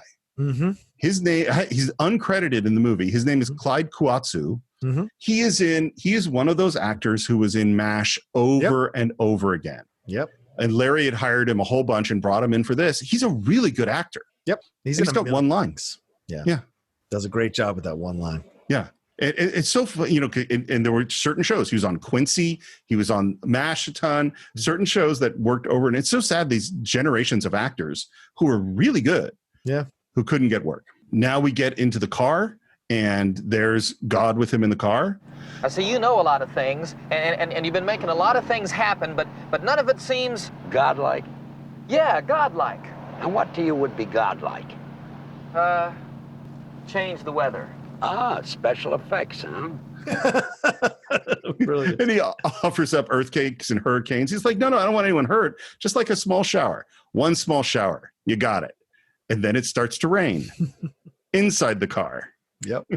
By the way, this is why they picked an AMC Pacer, because it's got that high ceiling. Oh. So there was room to put the pipes in to make it rain inside the car. And John Denver's reaction is so great. It's like, this is amazing. You didn't even bat an eye. You didn't have to lift a finger. Rain's not that hard. It's unbelievable. Would you like it to rain a little harder? No, this is fine. How about bigger drops? No, this is fine. Would you care for a little snow? And then it takes him a long time to figure out it's not raining outside. Right. God says it's just like Noah's Ark. Same thing without the smell. And then he gets pulled over by a cop and has to explain the tons of water that is pouring out of the car. You know who that cop is? No. It's a cop from Beverly Hills Cop, Taggart. Oh, That's Taggart. Yeah. Amazing cast. Yep. Amazing cast. And so, because this is clear, this is where a casting director does, is that clearly Diane Crittenden saw a bunch of these people and went, this one has talent. And of course they come and end up being, much bigger stars. Gonna try a little harder to get the word out? Well, I'll give it another shot. That's my boy. Yes. He goes back to the reporter soaking wet and pushes him much, much harder. And we cut to they're in bed and Terry Garr is reading an article about a whole bunch of religious kooks, one of whom is this Burbank supermarket manager who had conversations with God. And Terry Garr, whose name is Bobby, I think, is not happy about this at all. But why is he talking to you? Well, why not me? Well, why not the Pope or Billy Graham or somebody way up there? Because he doesn't care about religion. Oh, God doesn't care about religion, huh? Well, that's what he said. Well, he sure picked a funny business to go into then, didn't he? Real quick, Bobby, For Bobby, and I don't know if this was on purpose or not, but For Bobby was a song off John Denver's first album. It's For Baby, in quotes, For Bobby. Oh. So it was originally written for a girl he dated for a year early in his life. And then I think Peter, Paul, and Mary covered it, but they changed it because Mary had just had a child, so she wrote it in honor of her child. So it's interesting if I wonder if Denver was had a little say in naming her Bobby as a kind of a shout out. I don't know. And we kind of get at the end, I believe that you believe. And this is the difference between the Terry Garr in this movie and the Terry Garr in Close Encounters. Yeah. She loves him and believes that he believes in this. One thing that has happened is that the phone has started ringing, and Terry, in order to protect her husband, has taken the phone off the hook and put it in a drawer. Yeah. And in the midst, Jerry kind of going, man, why is the phone ringing? We see George Burns' hand take the phone receiver out of the drawer and put it back on the hook. It rings, and it's for him, and he's now giving a story to the news. Now he's on the front page, and the reporter's on the lawn from the 11 o'clock news. Right. And they're hounding, and he's trying to take the kids to school, and this is where the pressure is starting. He's at work, and they say, you got to go see the big boss. And he goes to a meeting, and who is his boss? But William Daniels. Yeah, William Daniels, who we just talked about in 1776. Yep. One of the great character actors, and this, frankly, is way more how I'm used to seeing him. Yes, rather than being the star of a movie. And again, a great, great actor. And I love that he kind of starts off with sort of, how is it going? How's the wife and kids? Right. And then we finally get to, what is this seeing God crap all about? And he does sort of I've heard it all in this chair. He gives a list of all the crazy things that happen when you manage grocery stores. And then we get to this thing, and I think this is so brilliant. He says, the founder and principal stockholder of Food World is a man devoted to prayer. And we see him standing next to the painting of the guy. Lowell Wilson has personally gotten down on his knees with 3 U.S. presidents. He attended prayer breakfasts and asked for God's blessing with the Joint Chiefs of Staff right in the war room of the Pentagon. Now, I don't think that Mr. Wilson is going to take too kindly to the idea that one of his employees is claiming to have had a personal audience with the Almighty himself. I love this so much because it's all about status. Yeah. It's like, well, he's an important person, just like the thing about the Pope and Billy Graham. Yeah. It's like, well, these are the important, he must be closer to God because he's some rich guy. And the hypocrisy of praying in the war room of the Pentagon. You can't fight in here. It's the war room. It's the war room. I should think that he would be very happy to know that his prayers are heard. Mr. Wilson has reached that point in his life where he can be sure his prayers are heard. He doesn't need any help from you. And then he threatens his job. Yep. And Jerry's out of that meeting, walking through a park, and there is God picking up trash. Again, what's the message here? Yeah.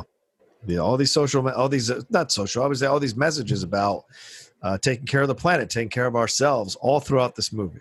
It started, huh? You said you saw me and the pressure started. Is it going to get any worse? How should I know? What do you mean, how should you know? How could I know? Well, you know everything. I only know what is. Also, I'm very big on what was. On what isn't yet, I haven't got a clue. Yeah, I got to stop reading all these lines because they're also good. Yeah, they are. You know, I'm liable to lose my job. Lose a job, save a world. Not a bad deal. What's so funny about this is it really fits in with the heroic. This is the movie about the guy who leads the strike. Yeah. This is the movie about the people standing up against oppression in all sorts of different ways, and the sacrifices the family and that they have to make financially, and being attacked and saying, no, this is the right thing to do. And so I'm going to do it. Yeah. It's Mr. Smith Goes to Washington. It's, you know, great point. Yeah. And yet it's done in this sort of small, fun, cute way. Yeah. He tries to pick his kids up at school. His kids don't want anything to do with him. And he's back home, and Terry Garr's like, well, of course they're embarrassed. I mean, their friends insulted them all day. Jerry, what are you going to do about Mr. Summers? Mr. Summers represents food world. God is with world. It's a slightly bigger obligation. And what's interesting is he is transformed at this point. Yep. He's fully on board now. How far do you intend to take this? I mean, how long is this going to go on? Until everyone gets the message.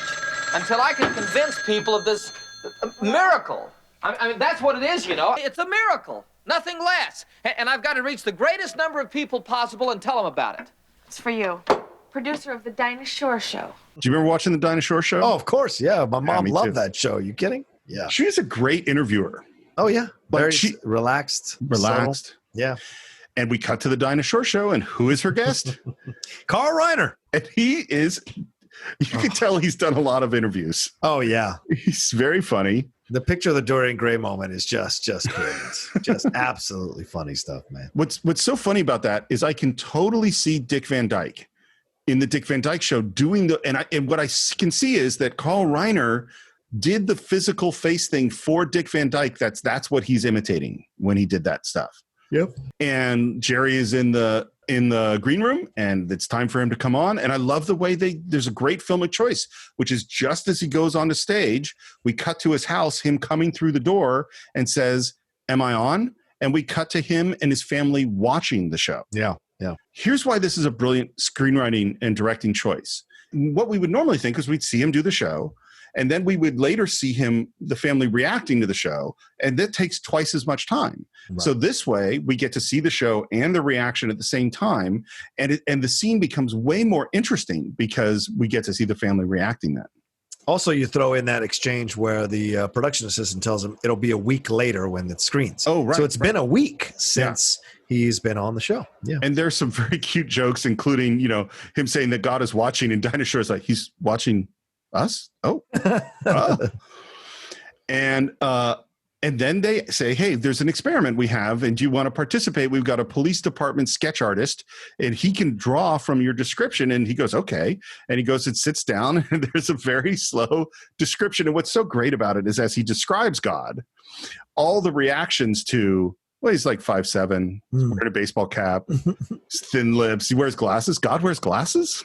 And then the artist shows the drawing to John Denver, who goes, yeah, that's kind of how he looks. And they shows it to Dinah Shore. America, here it is, as seen through the eyes of Jerry Landers, God. There's George Burns. Mm-hmm. He's out of mechanics. His car is broken down. He goes, well, how am I supposed to get home? Where to, mister? And there's God driving a cab. And he gets in. God puts the meter down. I think that's very important. And Jerry's first said, I hope you got a license. And God points to his license, which says, God. Yeah. And the license number, 1. I got your national exposure. I hope you're happy. I could be happier. How? For starters, you do a show like that, you don't let them put you on the last few minutes. That's for fellas who write diet books. That's got to be a shut. Right? These are the people who've been on variety shows, and they understand. And it's really important status-wise where you are in the lineup of a show and the time of the show, right? That matters too. And what was that drawing thing? Well, he was a police artist. Man draws crooks. Makes everybody look like a crook. Made me look like a second story man. I don't know what that means, a second story man. You don't? Oh, the second story of the thing. Oh, gotcha. A second story man is a crook that climbs up to second stories to break into buildings. Gotcha. Okay. I'm used to a little better treatment. That painting of me by Michelangelo, that's a picture. He did it laying flat on his back. He did it on his back. A few million people saw you last night, right? A few million? Some of them will believe you. Some are going to want to punch him in the head. Some will want to fire me. Some may decide I'm too crazy to live with. Like, he's worried about his marriage right now. Yeah, of course. I'm sure when Moses showed up and was like, hey, a burning bush just spoke to me. I got to go lead the people. I'm sure his wife was like, what? You know, I'm sure there was a little bit of transition time. If I know the story correctly, Moses was out of Egypt. Yeah, right. Somewhere else. He had gotten married and was settled. And now he's like, I'm going to go back where all my people are enslaved and try to save them. That's not a good plan. Nope. And now we pull up to his house and there is craziness on his lawn. We got Hare Krishnas. We got religious zealots. We have people asking him to bless their babies, their pregnant belly, with a woman who clearly wants to have sex with him. I went to empty the garbage and 2 people blessed me. And then one of them blessed the garbage. And then he asked me if our children were conceived immaculately. And he says, don't let it get to you. And this is perfect Terry Garr. Only Terry Garr can deliver a line like this. Don't let it get to me. Don't let it get to me. Jerry, it's got to me. And there's a bunch of telegrams, and one of the telegrams is from a religious university that has asked him to appear before a theology group to verify the miracle. And we continue to hear them talk as we cut to this scene of this religious group. This will give me credibility, and God will get his word across. And now we're in this meeting where the cast, again, is amazing. Yeah. So there's the rabbi is the first person to talk. This is a guy named Jeff Corey, who was in everything. Yeah. Like every 60s, 70s TV show this guy was in, including an episode of Star Trek, the original series. He is the leader of the Cloud City and the Cloud Miners. Oh, and by the way, Jeff Corey was also blacklisted. Oh, wow. Yeah. Okay. Mr. Landers, it is the consensus of this group that you are a person of little or no theological knowledge. And then we get Paul Sorvino. With kind of a terrible Southern accent, but you get the point that he's getting across, the idea of televangelism. And even in 77, Steve, people are taking shots at what these people are doing and abusing older people to get their money from them, using God to line their pockets, to build their jets, to build their massive buildings, but really perverting the word of God for their own personal financial benefit. And again, this is an amazing piece of casting because this is the Italian-American from New York, I think, opera singer that you say, we want you to play the Southern televangelist guy. Right. And apparently Paul went to Carl Reiner and said he had listened to a bunch of radio shows with, religious guys like these. Right. And he said, I've got 4 of them for you to choose from. And he did 4 different voices and 4 different accents. And this is the one that Carl Reiner picked. Wow. And his character is so ridiculous. It strikes me, as one who has actually heard his voice, that you have virtually no prerequisites to make direct contact with the Almighty whatsoever. And then Jerry just simply asks him questions. You heard him? You spoke to him? Yeah. What was he wearing? Yeah. It's just simple questions. He has made his word known to me. What was he wearing? He improvised a lot, by the way. A lot of this is actually Paul Sorvino stuff. Really? Wow, that's fantastic. Including the big speech. That's all Paul Sorvino. Wow. Yeah.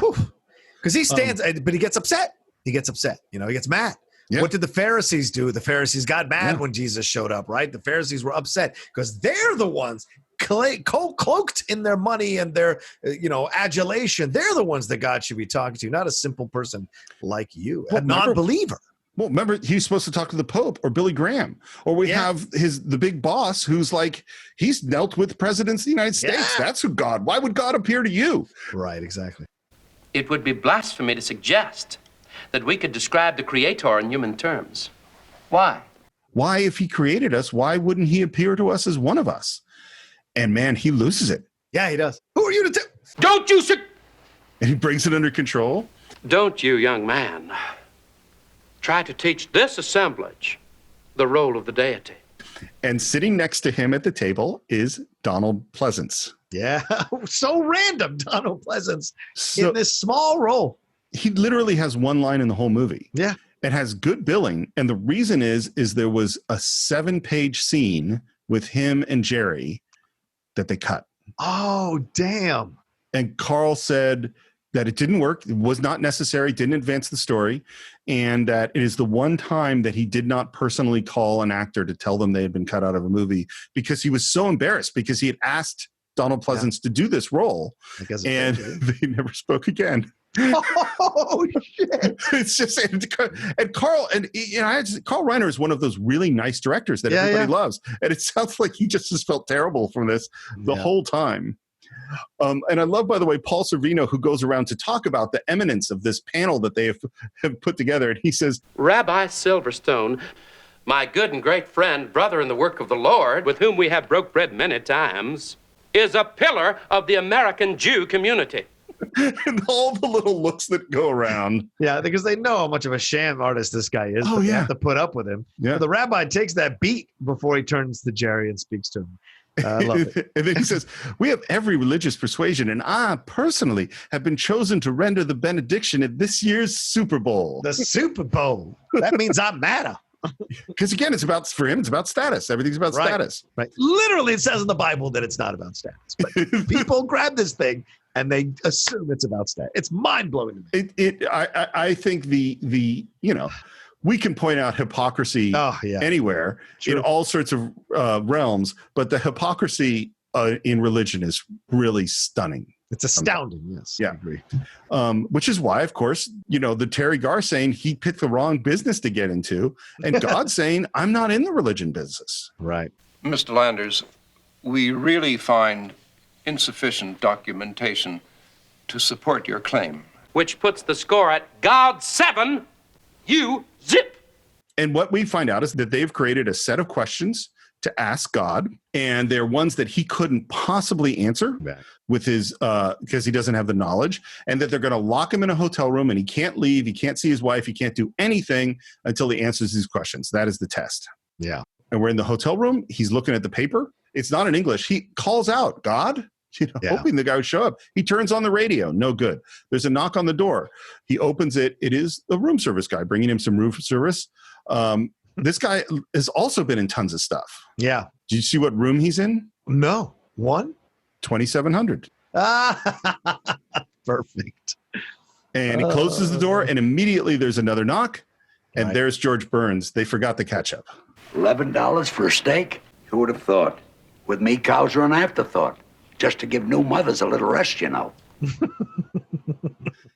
And he looks at the questions. He says, pretty cute. The questions are in ancient Aramaic. Which takes interesting resonance now, considering the Passion of the Christ that Gibson directed is in all Aramaic. Yeah. So I would have never registered that until he did that movie. So interesting. It is one of the 3 languages the Bible is written in. Yeah. Along with Hebrew and Greek. Not English. Not English, people. No. Or Latin. And Klingon. Or Klingon. Although I'm sure there's a Klingon translation. Of course there is. Let's see. What's the true origin of the universe? What is the source of the planet Earth? It's a history find, all right? And the TV is playing in the background, and God says so many repeats and turns it off. Did you see what's playing on the TV? Jack LaLanne. No, it's the Dick Van Dyke. It's the Dick Van Dyke Show.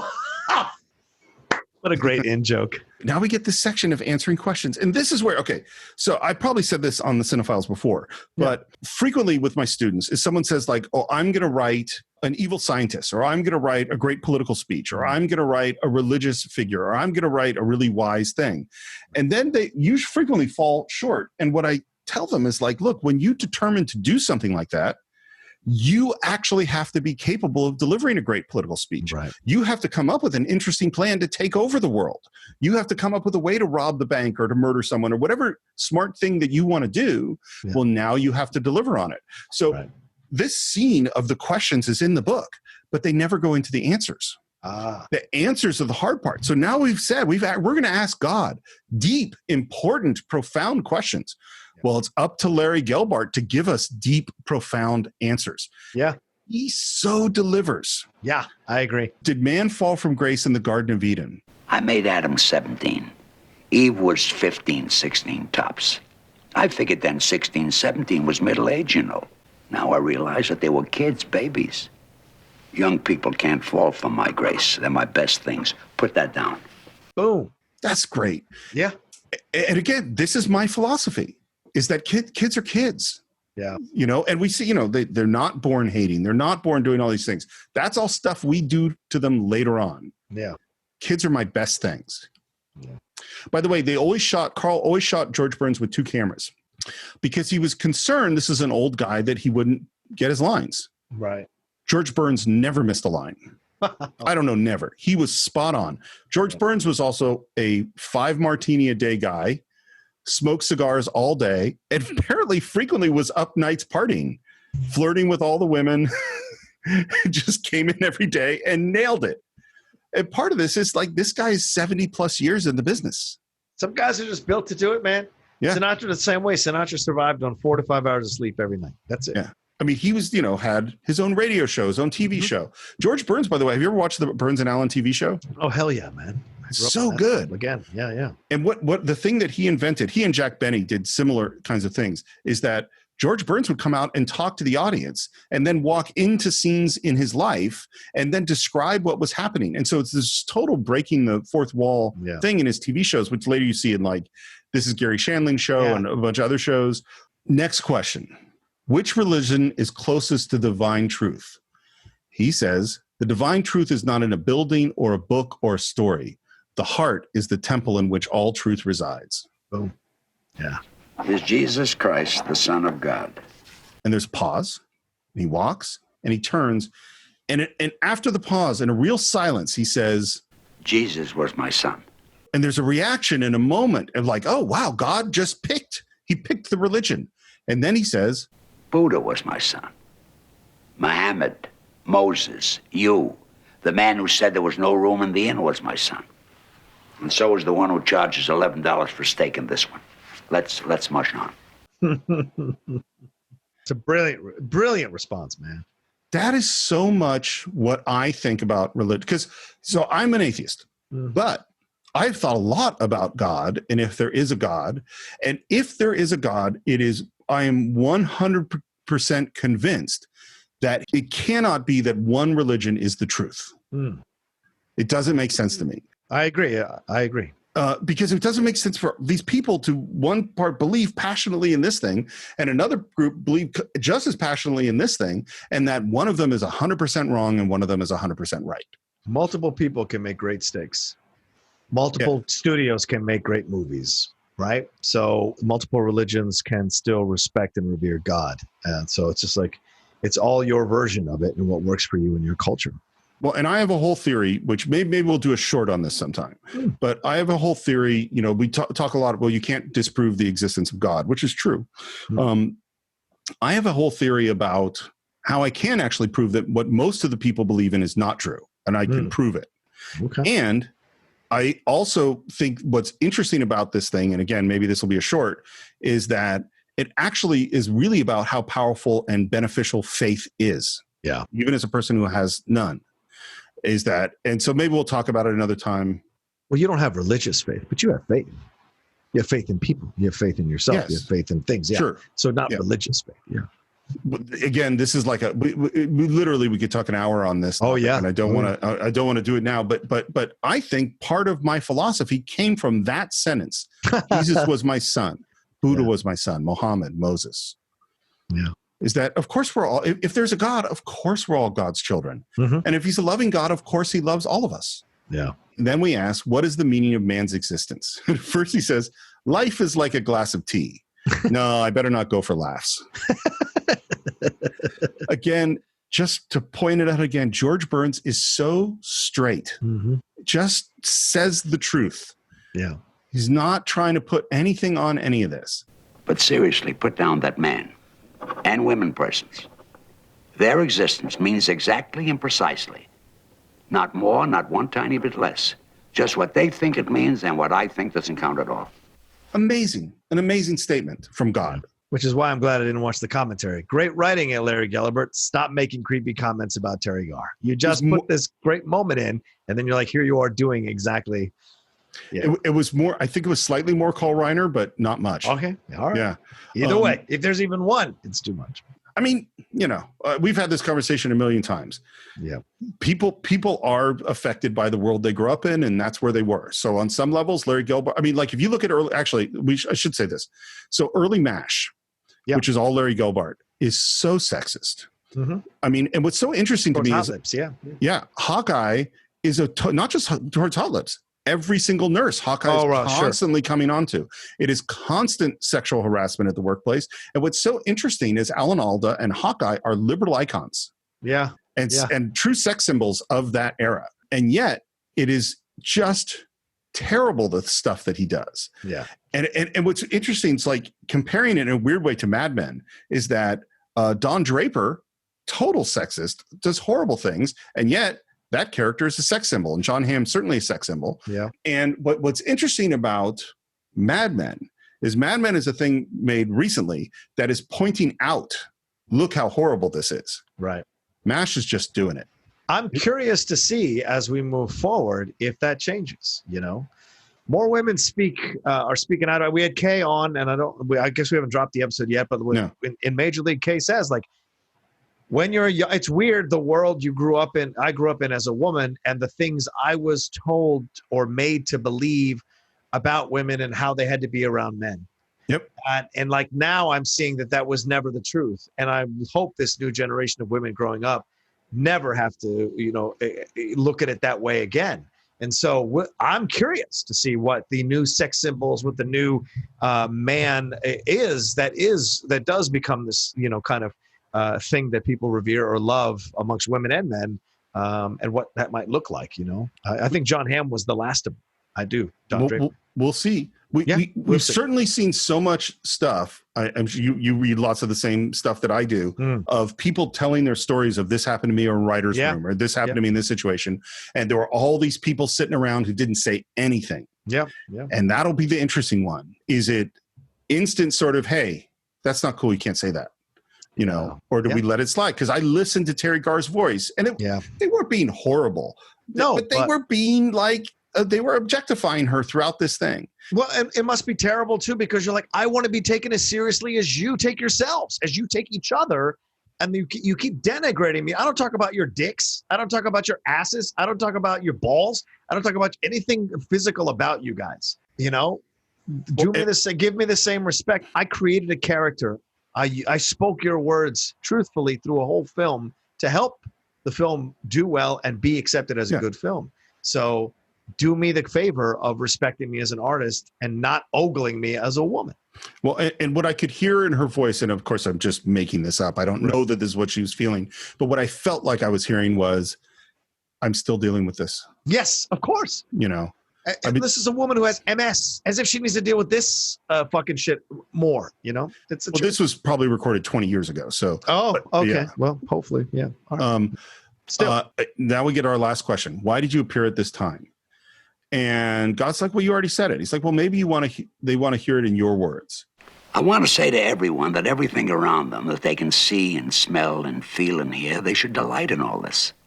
That what is here are some of my very best ideas. And I want everyone to try very hard to make sure it doesn't all go down the drain.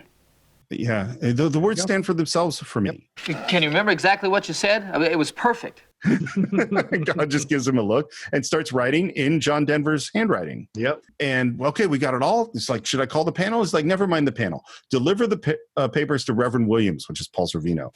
Every time I turn around, he's spreading the word. My word. Only my words you ran out of years ago. I'll tell you the truth.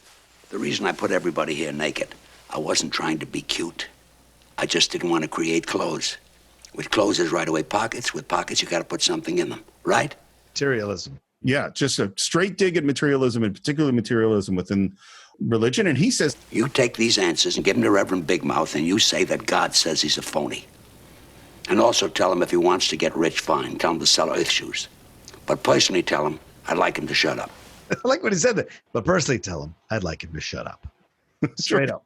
We're at the Shrine Auditorium. The Shrine holds like 4,000 or 5,000 people. They had 200 extras. This is a $2.2 million movie. They don't have much money. And they just move the extras around, for every shot. As we heard, like when we did Hoosiers, when we did all sorts of movies, that's Rocky. what you got to do. Yeah.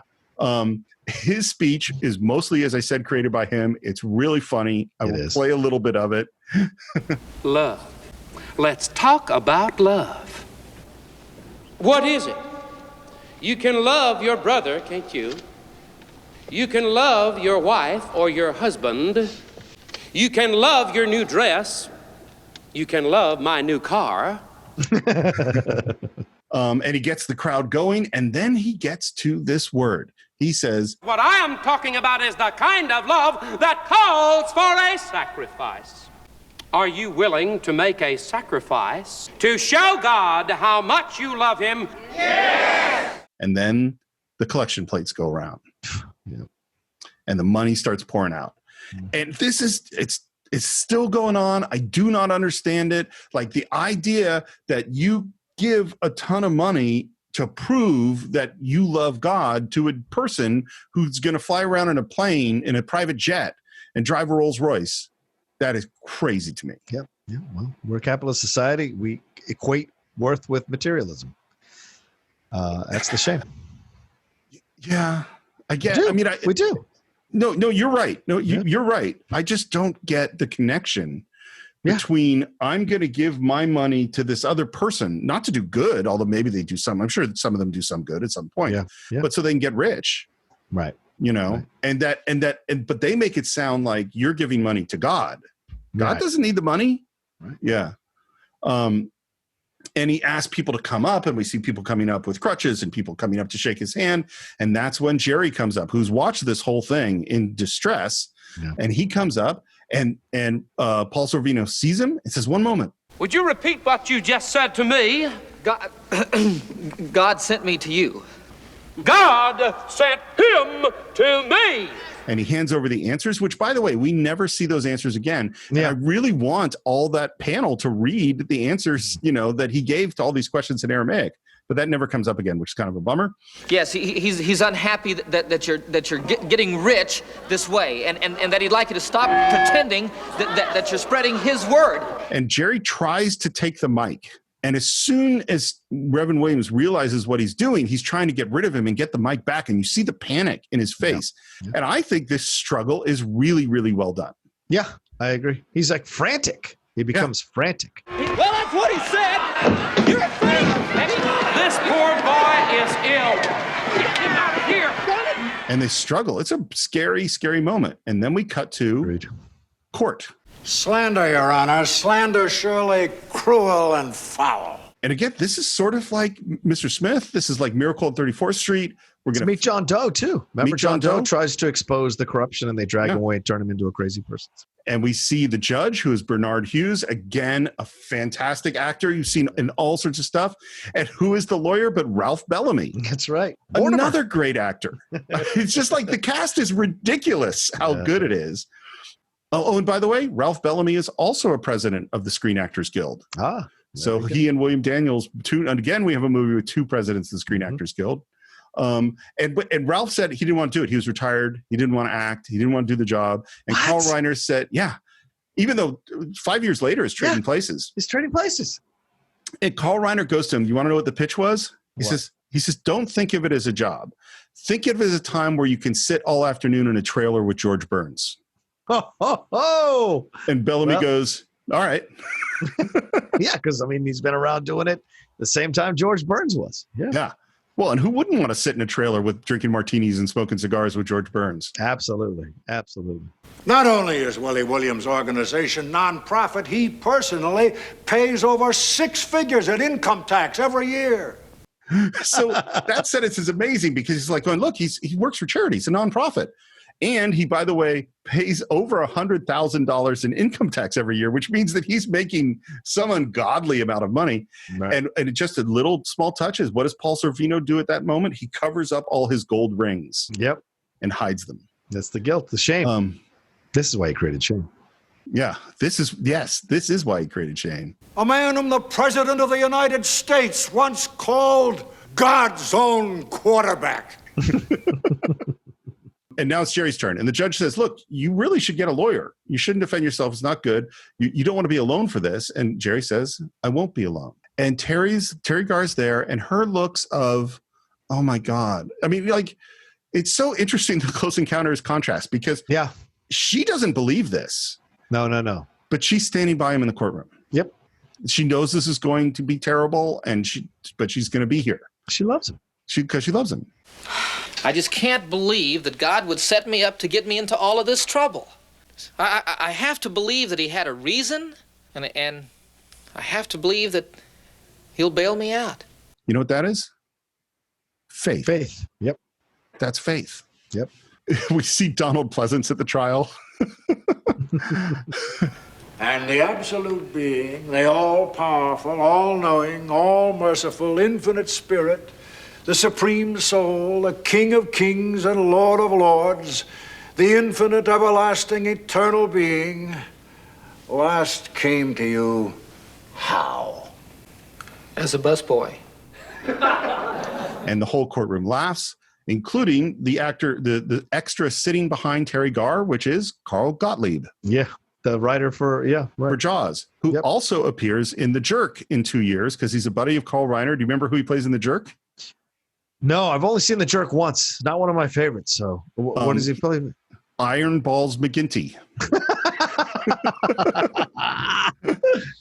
Perfect. So he's just there in the background as an extra. Everyone laughs. Ralph Bellamy rests his case. And this is the last one I'm going to say. What they said as in the commentary track here is that, see how we framed that shot? So we could see your legs. Jeez. Yeah. That's the last one I'm going to say. Okay. It just made me grumpy. And I love Carl Reiner. And I love Larry Gelbart. They're both great, but it just made me grumpy. I would like to call one witness and one witness only. Your Honor, I would like to call to the stand the Lord God. And there's reaction.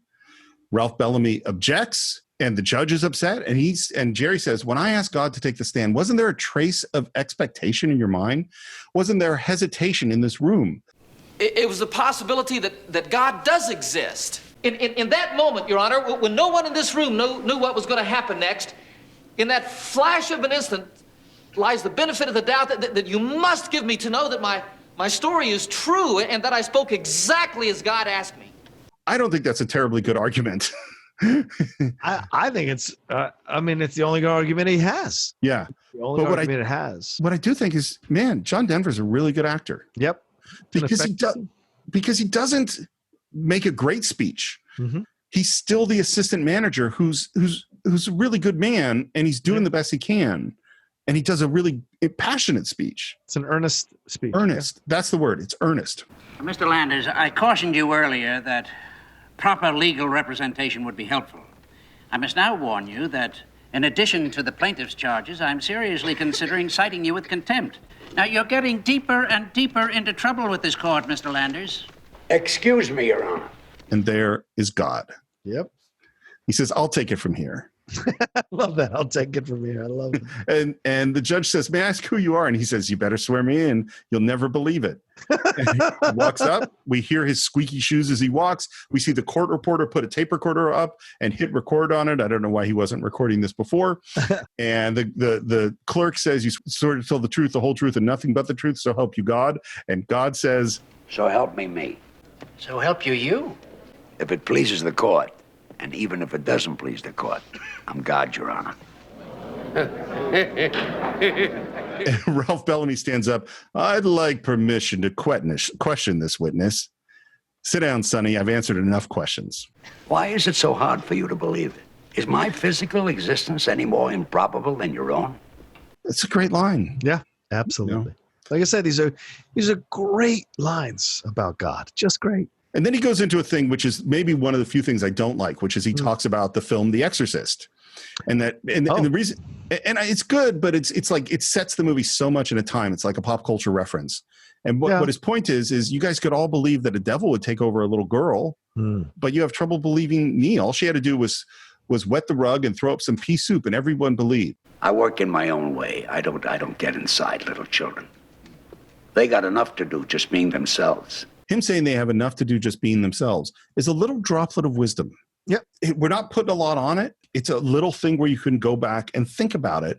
And this is why I'm not saying the movie Oh God is a religious text, but I am saying that there's maybe 50 lines in here that are worth spending some time contemplating. Absolutely. I'm not sure how this whole miracle business started. The idea that anything connected with me has to be a miracle. Personally, I'm sorry that it did. Makes the distance between us even greater. I think that's a really interesting line too. Yeah. You know, again, I'm an atheist, but this God is very human. Yeah. And he humanizes Moses and he humanizes Jesus and Buddha, and then he humanizes himself because he makes mistakes, because he doesn't see the future, because he can't control everything. And that's part of his wisdom. I find this such an interesting strain. I hope I can speak on it correctly, and please feel free to correct me, Steve. But like, there are two powerful strains in the Jewish community when it comes to God, right? There's the Orthodox, fully reverential approach to God. That is, you know, everything he's done, everything he says, everything is like scripture. It's the word. It's powerful. But then there's a lot of Jewish humor when it deals with God is about breaking down that kind of approach to God. That idea that he is untouchable, you can't question his word, you can't. And a majority of the time, look at Albert Brooks Defending Your Life. That's purgatory, but it's played for laughs. Oh God, it's sweet. But there are laugh moments throughout with what the stuff he's saying. This idea that this is the kind of God that is more. The more God that seems realistic, at least to me, seems more real, more realistic, more truthful, right? The God that's like untouchable, all-knowing, omniscient, and you can't possibly question him. That's not a God that created us. I don't think so. I think the God that created us understands us, can speak to us, has probably made mistakes because he made us in his image. And we've been able to create incredible things in this world, but we've also made mistakes. We've also created weapons that can destroy ourselves or destroy each other. So if we're in his image, then we have to reflect the creator. So the creator is capable of mistakes. He's capable of making jokes. He's capable of admitting those things. He's capable of great things and possibly destructive things. So all around, you know, that feels connected to me. First of all, I'm not correcting you at all. I actually think you said that really well about the orthodoxy versus more secular reformed or conservative Jews. And I think in some ways this fits with a lot of religions of is it that everything in this book is perfect and correct, and therefore we must follow all of it? Yeah. Which, of course, nobody does. Nobody follows all of it. Right. Nobody's stoning people for wearing, two kinds of fabrics or something like that. Yeah. But like the orthodoxy is like the whole point is God has asked us to follow these rules, keeping kosher being one of the most obvious, and that we must follow them exactly because they are rules, and God is infallible, and therefore his rules are infallible, therefore we must do them. And the reason to do them is because God asked us to. We don't need any other reason. Right. And then there's other people who are more questioning of that. And I think this obviously is out of this tradition of secular and reformed Jews who are very, very big questioners. But if a miracle helps you believe that I am who I say I am, I'll give you one. Let me see. What's my most impressive miracle? And I don't know if you noticed, you know what John Denver does at this moment? No. He looks up because he thinks it's about to rain inside. Yeah. Oh, interesting. Okay. And instead, God says, pick a card. What? There are no cards. Pick a card. Any card. And then he does the gesture of spreading out the cards. Pick a card, any card. Well, there are no cards there. Look again. Cards appear. Obviously, simple camera trick. Oh, no. There's nothing miraculous about good sleight of hand. Have you ever seen this one? None of the cards disappear. Well, yes. I've seen them make cards appear and disappear. As a matter of fact, I once saw a magician make an elephant disappear. Good. Now I'll show you one that you haven't seen. And he stands up and we hear his shoes squeaking. He says, gotta get these shoes fixed. And we hear squeak, squeak, squeak. And God says, watch this, Your Honor. And then he disappears, just gone. And we hear the shoes walking. We see the door, like Batwing door, open and close. Then we see the big door open and close. And everyone turns. And watch Terry Garr in this scene, by the way. Because what you see through the course of this is her loving and supporting her husband, but not believing. and you see the transformation of I believe. Yeah. And we hear God at the door. I know how hard it is in these times to have faith, but maybe if you could have the faith to start with, maybe the times would change. You could change them. Think about it. Try.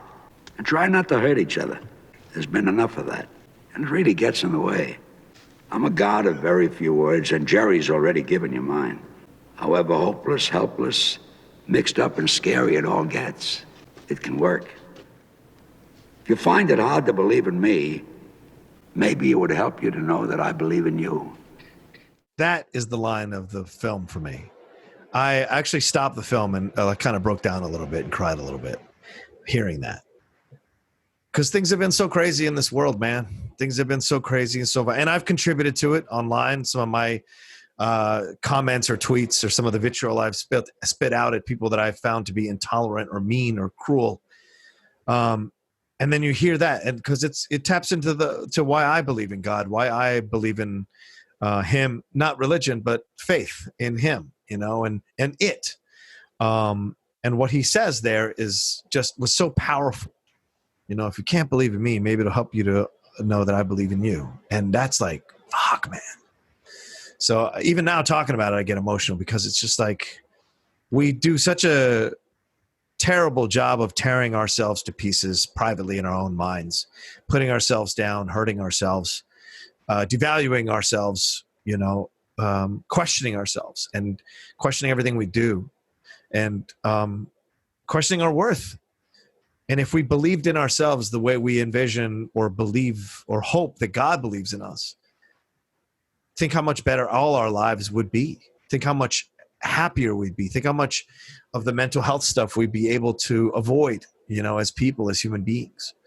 So it's just when it struck me this time just so powerfully, Steve, I just like I said, I had to pause and just to cry a little bit because it was just like, man, it's and I'm guilty of it too. I wish I believed in myself the way I would imagine God would believe in me, the way I imagined other people you hope believe in you, and or claim to believe in you or say they believe in you, so it's such that to me is the line that those two lines are the lines of the movie for me in such powerful ways. I couldn't agree more. And I want to say two things about it, because what's funny is there's sort of different shades within that line that I think affect you versus affect me. For me, it's that this is so much about kindness, so much of his message is just be kind to each other, be gentle with each other, cherish each other, work together. And I think if there's anything that we've lost in the last many years, kindness is a lot tougher to find. Yeah. And it's particular kindness towards the people, the Jesus turn the other cheek, love thy neighbor, like all those things, those are really hard to do right now. We're not good at cheek turning right now. And that message of kindness and faith in each other is such a big thing. This is a weird thing to say. I started way at the beginning talking about Larry Gelbart and wit is dry. Only a very witty writer could write this. Is that one of the things that wit does? Yes, it plays with language. Yes, it's subtle and funny, but it also, and this is what happens throughout this movie, although this is a very funny movie, it's funny about something. Mm-hmm. It's about a philosophy. It's taking the way we look at the world and turning it. And wit frequently turns something. It makes you look at it from the opposite direction. And this line, if you find it hard to believe in me, maybe it would help to know that I believe in you. Yeah. That's a turn, linguistically. And so, the message is profound, but then I also love the writing. Just the alliteration of however hopeless, helpless, mixed up and scary it all gets. That's just good writing. And it's the final message, Steve. Yeah. It's the final emphasis on the message that that Gelbart has been saying throughout the movie and the character of God. This idea of believing in each other more than you believe in Him. Right? This isn't a film about believing in God.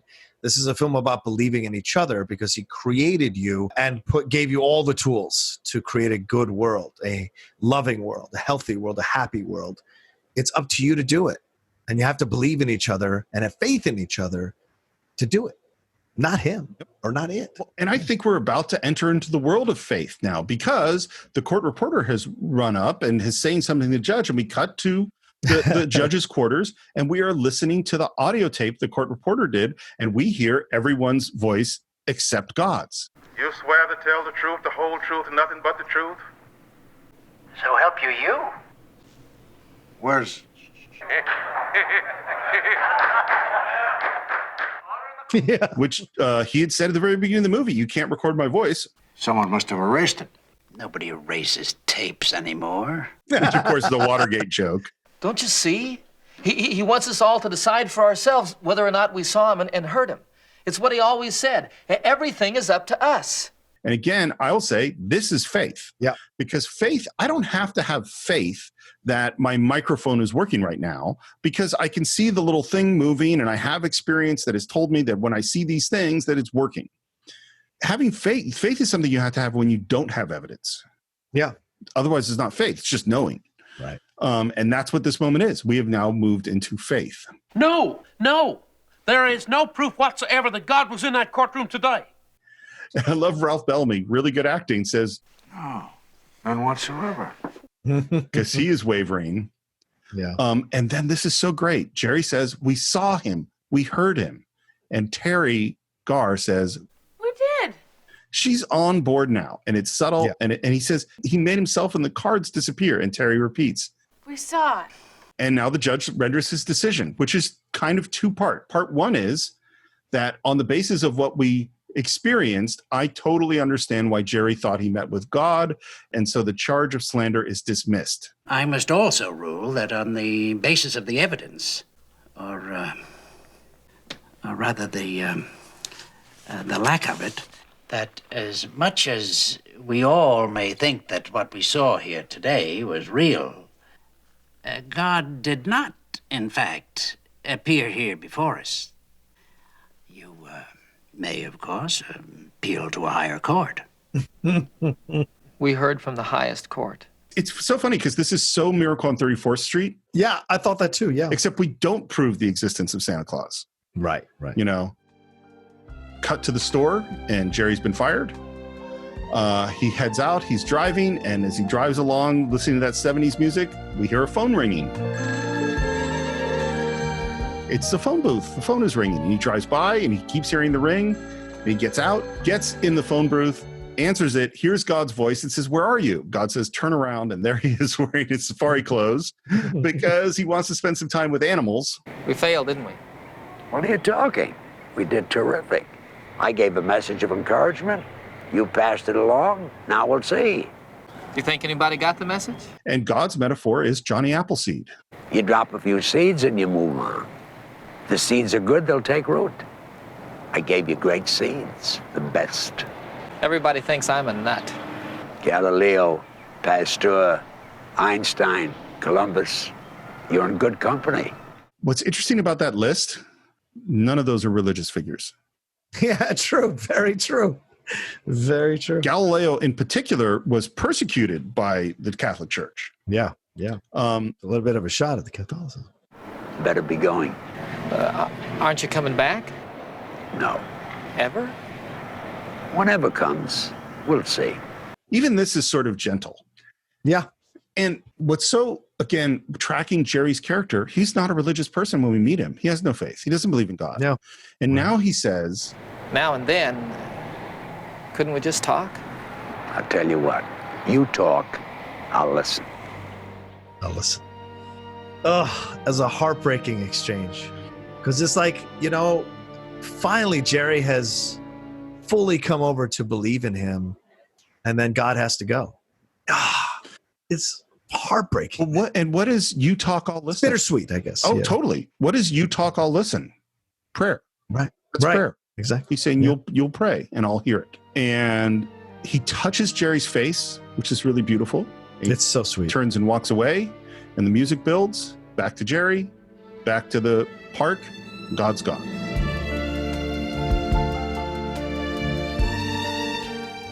By the way, George Burns is hiding behind one of those trees. Screw you for ruining that for me. So here's the ultimate review on this movie. we watched it with Jax. Oh, and he has been very much like, I only want to watch animated things. I only want kids. It's a grown-up thing. I don't want to watch it. I don't want to watch it. And I said, but let's try it. And frequently I break the movie into sections because I'm typing so much that it's not that fun for me. We watched 35 minutes of it and I paused it because my fingers were tired and I had to go, shake my hands out a little bit. And Jax went, don't pause it. We watched the whole movie.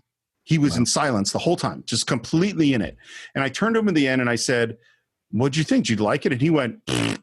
And I went, really? Because it seemed like you were really interested. And like 5 minutes later, he came to me and he said, you know what, Dad? I loved it. Oh, yeah. Wow. He loved that movie. The reception, religious people, atheist people, agnostics, loved it. Yeah.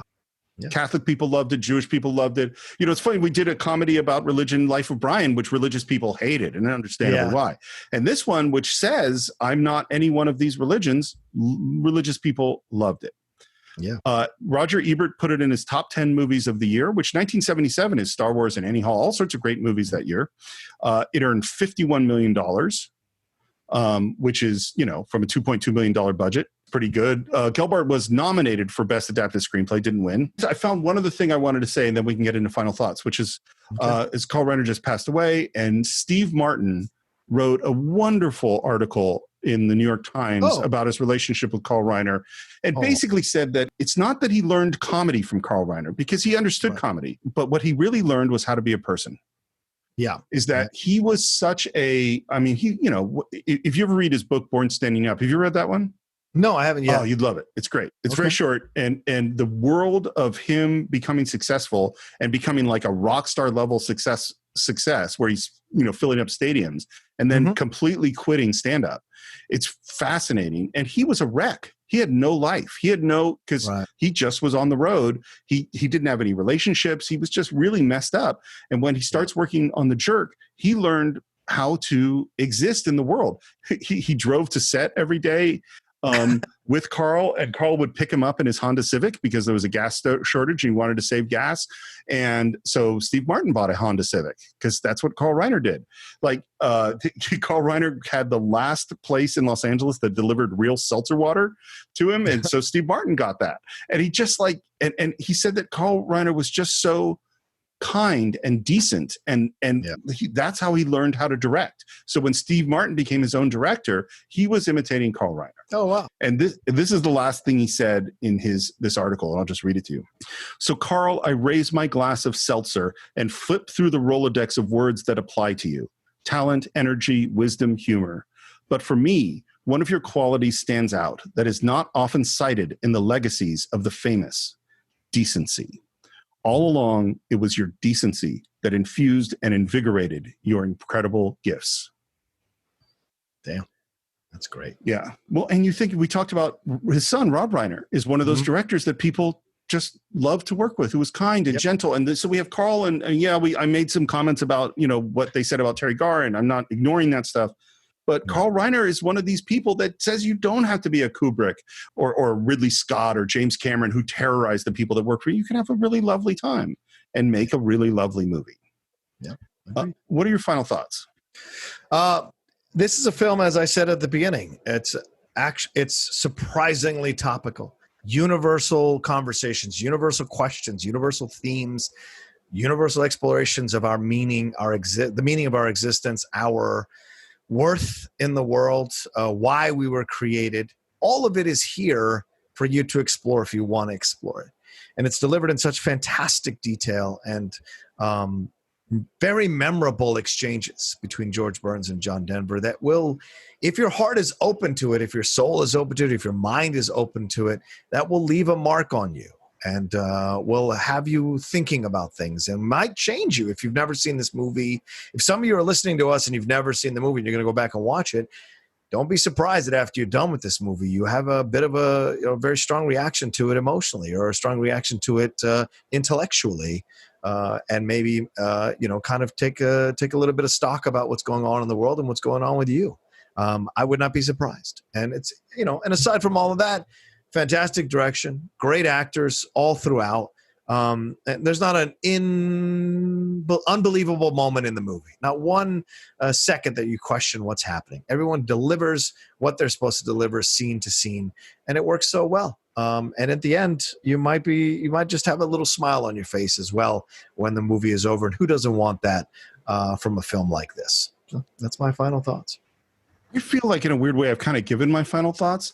Okay. You know, this movie has been it's just so influential on me, and I really didn't realize it. And you don't think of this kind of small comedy in the mid 70s as like an influential philosophical movie, but it is.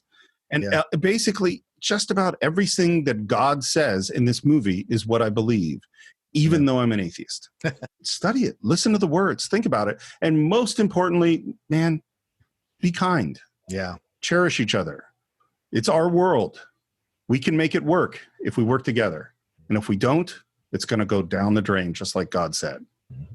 So that's what we think of Oh God. We'd love to hear what you think. Visit us on our Facebook page, although I'm still banned from Facebook and have been for 2 months. Maybe someday they'll let me back in, but do a search for the Cine-Files. You can subscribe to the show on iTunes or YouTube, Spotify, Stitcher, or Anchor FM. Please leave reviews on iTunes. They're very, very important to us. We love reading your comments and interacting with you on YouTube. If you haven't seen Oh God, and you can buy it or stream it along with every other movie we've ever reviewed on Cine-Files.net. You could support the show on patreon.com/the Cine-Files, where we have a whole bunch of new stuff we're doing, including special questions that you can ask, combined episodes of the show so you don't have to sit through those 2-part breaks, all sorts of stuff, and Cine-Files shorts, which we now release every week. So that's patreon.com/the Cine-Files. You can follow me on Twitter at SRMorris, at Instagram at SRMorris1. The Cine-Files you can follow on Twitter at Cine_Files with an F. The Cine-Files podcast on Instagram. John, how can they reach you? You can always reach me at The Rocha Says on Twitter and on Instagram. And if you want to see more of my content that I do outside of the Cine-Files, go to my YouTube channel, youtube.com/John Rocha Says. So much great content on there. Steve and I just did a review of Hamilton for Disney, the Disney Plus release of Hamilton. We did a nice 40-minute in-depth review of Hamilton and got nerd deep into that show as well. So, and if Steve has more time in the future, I will definitely have him on again. We have just an easy rapport reviewing movies, and it's a lot of fun to do that with him. So look for that, all that content there. Of course, sports, pro wrestling, movies, entertainment, it's all there. And then there's more coming. And if you want to be part of my Patreon, patreon.com/John Rocha. We've got 4 new shows on the Patreon for patrons to enjoy ahead of everybody else. So there you go. That's my plugs for everything. Well, I always love coming on Outlaw Nation, and maybe someday you will teach me the lesson of brevity. We'll never get there. You and I have never been taught that lesson, that's for sure. So that is it for this week. We will see you next time on the Cine-Files with another great film.